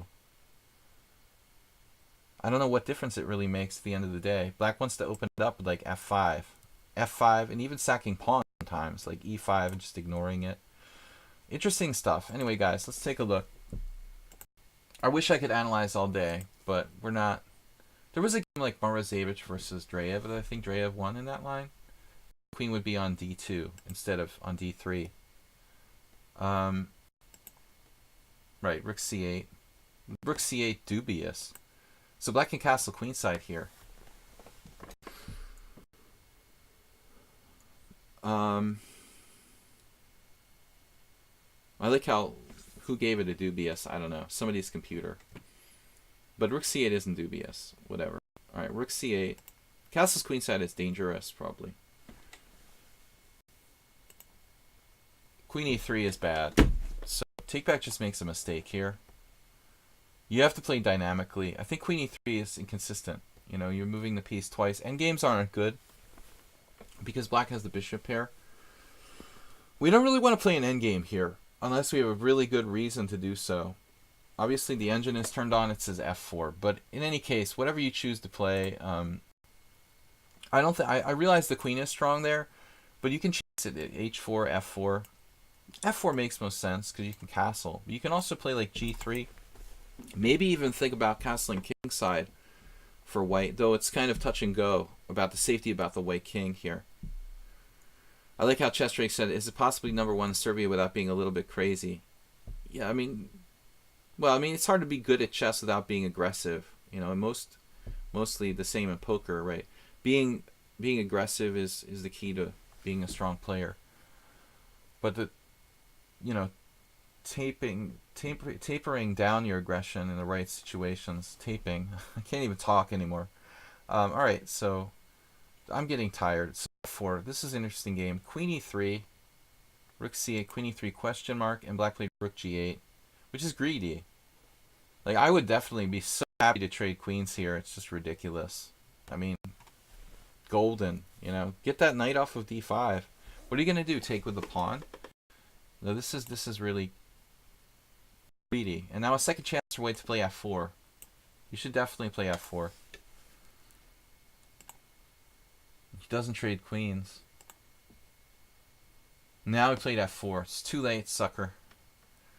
Too late now to trade queens. So this engine gave queen g7 a question mark. Alright, whatever. I mean, h6 looks good. g7 is not that ridiculous. But it boxes in the rook. That's a rook, right? It's a bishop on f8. Black goes queen h8. I love this. I love this, though. fe4. Maybe like queen h8, bishop g7. This is a cool game, man. Thank you for submitting this. This is very original. E6, bishop d3, and then I love this move by black, but he's just losing. No, I take it back. Okay, so I take it back. Rook e1. He played f5. f5 is okay, but it gives up the e5 square. I mean, I'm a little bit concerned about giving up this e5 square forever, you know? So can we just play like rook a1? I mean, the problem is that black can walk away with king d8. This is something that I know from experience, playing these type of lines with black. There is going to come a moment when black's king just makes a run for the queen side. Even Magnus has done this, like recently in Classical Sicilians at Richter Rausers. Walking to the queen side is something that I've tried to pull it off like many times, because the dark square bishop is traded off. Black's safer on the dark squares. If we play something like this, we're going to play this. And then there's a problem because our knight is unplugged on d5. And once the knight moves, we can just start walking over to the queen side, calmly walking to the queen side where we make it to safety, basically, to a position of safety on the queen side. Yeah, so it's an issue. White played f5, and then this. I mean, I'm thinking about the e5 square. Black put his king on f8. This is not as safe as b8. Obviously, b8 would be a better locale for the black king. The f file is just deadly, so he has to take with the bishop, and now the knight is just solid on d5. White is better. Just positionally better now. Knight e5. Okay, that looks like a normal move. Really nice positional effort by white, though. Mate in 5, coincidentally. But even if he didn't blunder here, I mean, I think that white has the position like completely under control. The black bishop is basically shut down by the pawn on c3. All the white squares have gone. This was the critical moment here. Rook hf1. Actually, before that, you know, when white played f5. Again, there's a problem with king d8 here, though. There's a problem with king d8 and queen h4 check. I just realized. So, the previous position, queen h8. Let's see, bishop d3. When you play queen h8, black should play king d8. I don't know if that's when I said it, but black should play king d8 here. You know, this seems to be, yeah, this is the moment where you have to play it now. And I'm not sure what's going on here, but I know the black center is dangerous, like the d5. The black king can walk over here. It could totally turn against white, this type of position. It's kind of nasty. So he has to time it properly. But basically, take back one here pretty convincingly. It looks like bang, you know. He just missed knight e6, or queen e6. It's crushing. And there goes the mate. You could also take the rook and mate. He was very anti-materialistic here. He didn't want to do that, you know. That would be like greedy. All right, last game for today, move 11. It's time for me to go, guys. So my last game analysis, super long stream, super tired. I hope Dark Horse didn't submit a game. All right, I want to take a look at the game from Tilburg, 1998, Kramnik-Leko. Really nice Leko win with black. All right, Krammy. Let's take a look here. So, I'm more of a Kramnik fan, personally, but Leko in 1998 was approaching his peak, you know. Leko probably peaked around like 2004 when they had the match, but 98 he was still getting really, really good, obviously. So d4, knight f6, c4, g6, f3. This is popular today too. Well, I mean, who plays this? They're trying to, like, I guess, frustrate Grunfeld players primarily. But the Grunfeld players seem to like d5 anyway, like Caruana. Why do I think Caruana played this? Maybe, I can't remember. Yeah, Carlsen Caruana. Caruana's black here. Okay, Caruana has like 3 games with black, right? All right, so I'm thinking about Caruana here. e5. This is another move. This is an Andras Adorian style move. That's probably why Leko played it. Leko, while Leko is not, I don't know if Leko actually worked with Adorian. He probably did actually. He played the Sveshnikov. This is before my time living in Hungary and really getting to know the Hungarian grandmasters. But Leko's choice of the Sveshnikov, yeah, come to think of it, he must have been working with Adorian. And this is a totally Adorian move. I mean, to play e5, there's something that he would be really into. It's played, but I think that most players prefer the bishop e7 transposition or d5. E5 is interesting. There's some games here, 50 some games. Let's see what's more recent though. It's surprising that there's no games since 2004. So this must be like under a cloud. I thought there was something recent for some reason in this line. There are 0 recent games here. Wow.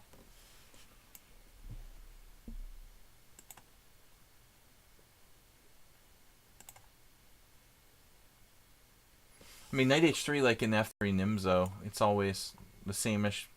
It's always an idea. Bishop g5, bishop e7. This is looking like a weird Budapest at this point. Bishop takes e7, queen takes e7. So what's going on? Is this just a crazy looking position? I think that the problem is for black, does he have justification for the fact that white has a kind of grip on d5? I mean, when you look at it like strategically, my fear for black, although black is active, black doesn't have a central pawn, and black doesn't have really good control of d5. He could slowly end up like spatially just worse. What are you guys talking about? Approaching his breakdown? Remember when Leko was accused of cheating? But that was all like smoke and mirrors, just to kind of upset him. I think that he broke down because it's not that I don't know if he had a breakdown. I mean, I think it's just like getting married and his life changing. Just he never really recovered from that.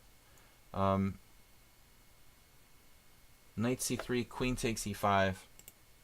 He was never the same after he got married. I don't know the personal reasons why that's the case, but I think that happens to a lot of people. G4. So Kramnik plays g4 now. I mean, is g4 really necessary here?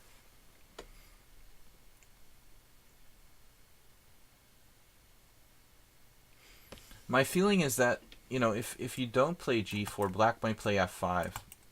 And so it's maybe a matter of playing it before it's too late for white, g4. And then there's a choice here for knight g7 or knight f6. If you play knight g7, you keep f5 in reserve, but I don't know if it's good anymore. Knight g7 looks a little more flexible. You've got e6, and you've got the ability to play f5. Kramnik does play knight g7. This is a later game, Hillip Person versus Carlsen in 2004, interestingly. So f4. Whoa. Alright. That's a lot of pawn moves. Not what I was expecting. So Kramnik actually switches. He switches pawn structure to play with more dark square control. And then obviously like bishop g2 will come into play. Well, I mean, all I can say is the queen is like a monstrously strong piece on e5. Even though white is making some pawn weaknesses here, I think it's justified. Because to knock the queen off this perch on e5, Kramnik has to be better here. I mean, there's just too much space advantage for white. I mean, this is control of d5. Just consider the center. White has 1, black has 1. It's 1-1. Like, if we just count, d4, okay, black has a small advantage. We got the d5 square. White controls the d5 square like 100 times. But once Kramnik gets pushed away, or once Leko gets pushed away here, now look at the center. I mean, white just owns the center here. It's just like the pawn on f4 dominates e5. e4 is going to be better for white. d4 is under control. So Look at the advantage. Like, it's got to be white's. It's got to be white's advantage here. My God.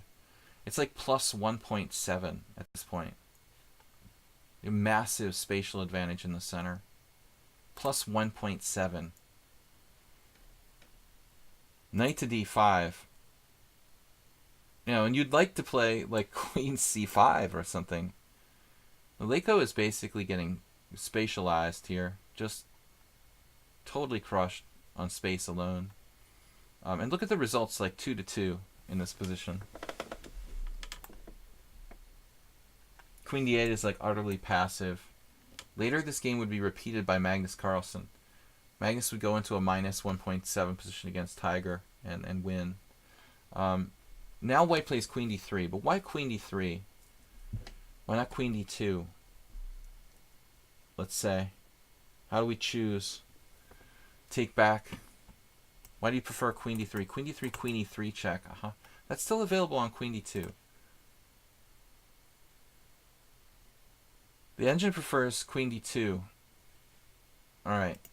Knight f2 is also a move. Huge advantage for Kramnik. And now castles. I mean, this is just a massive edge. Queen c3. Not developing any pieces, moving the same piece twice. Acerbate. Develop your pieces. Queen c3. And they transpose to these other games. Man, knight e8. Almost seems like that's better. A better square. Right, Acerbate? Yabatis, what do you think? Knight e8. Is that a better square?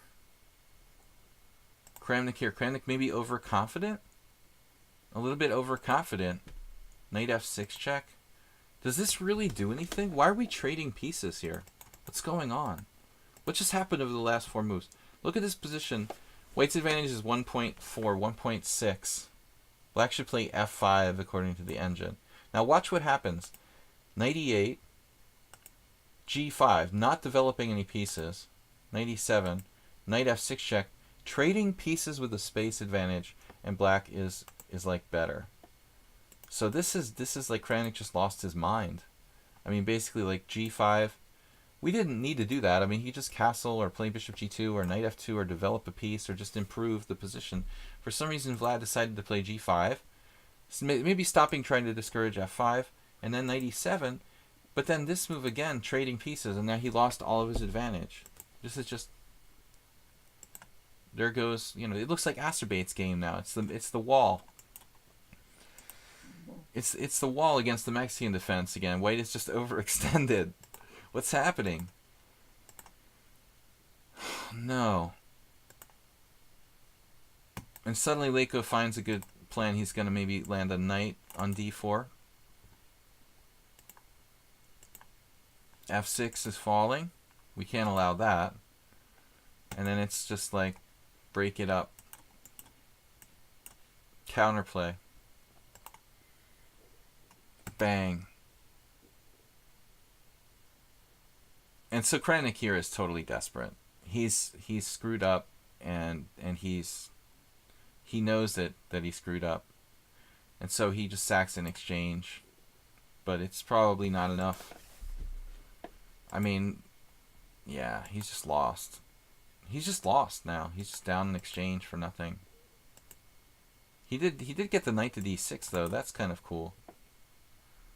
It makes you feel like maybe Leiko missed something here. Bishop takes d1, knight b5, pawn takes e5, pawn takes e5. I keep feeling like black has something in this position that he's missing. It's got to be a better move. There's no better move. Okay, so bishop a4. There was no better move. Interesting. So that's an inventive defense by Kramnik. Now it's actually kind of tricky. It's actually really tricky. He has to allow this strong knight to come to d6. I don't think that Kramnik was happy, but at least he has a chance now. Bishop g2, and then Leiko just bails out. Wow. It is a strong knight. He literally bails out. Wow. It's equal material, and white's a little bit overextended. This is a massive threat to play rook e2. Wow. So, it almost looked like Kramnik was about to escape.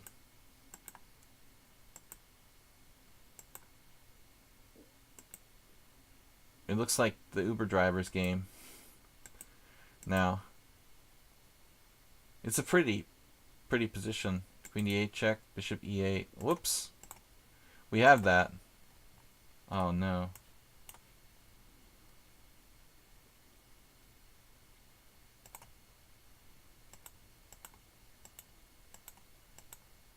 Oh man, this is a mess now. Who knows what the time control was here, but it got really weird.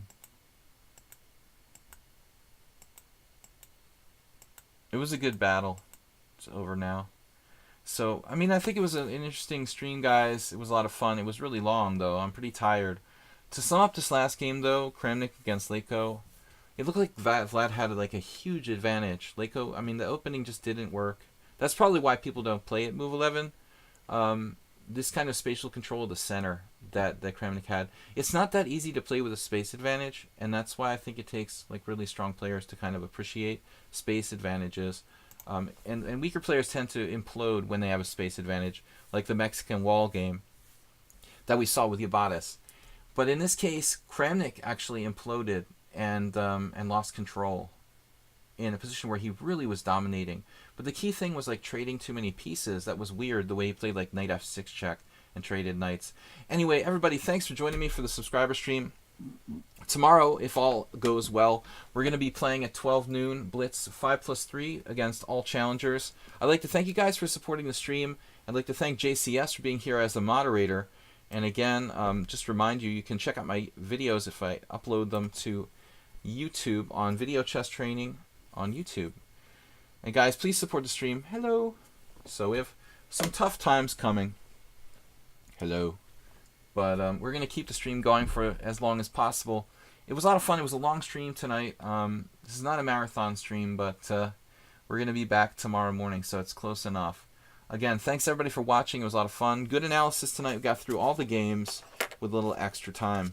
So again, guys, we'll see you later. Keep in mind there, it was Leko, but it was an early Leko, 1998 there. So he wasn't quite, you know, the 2004 finished product. All right, guys. Thanks for watching. Thanks for supporting the stream. Thanks, JCS. We'll see you all tomorrow. Good game. Thanks to Submission Move 11. Take care, guys. Have a great night. Bye-bye.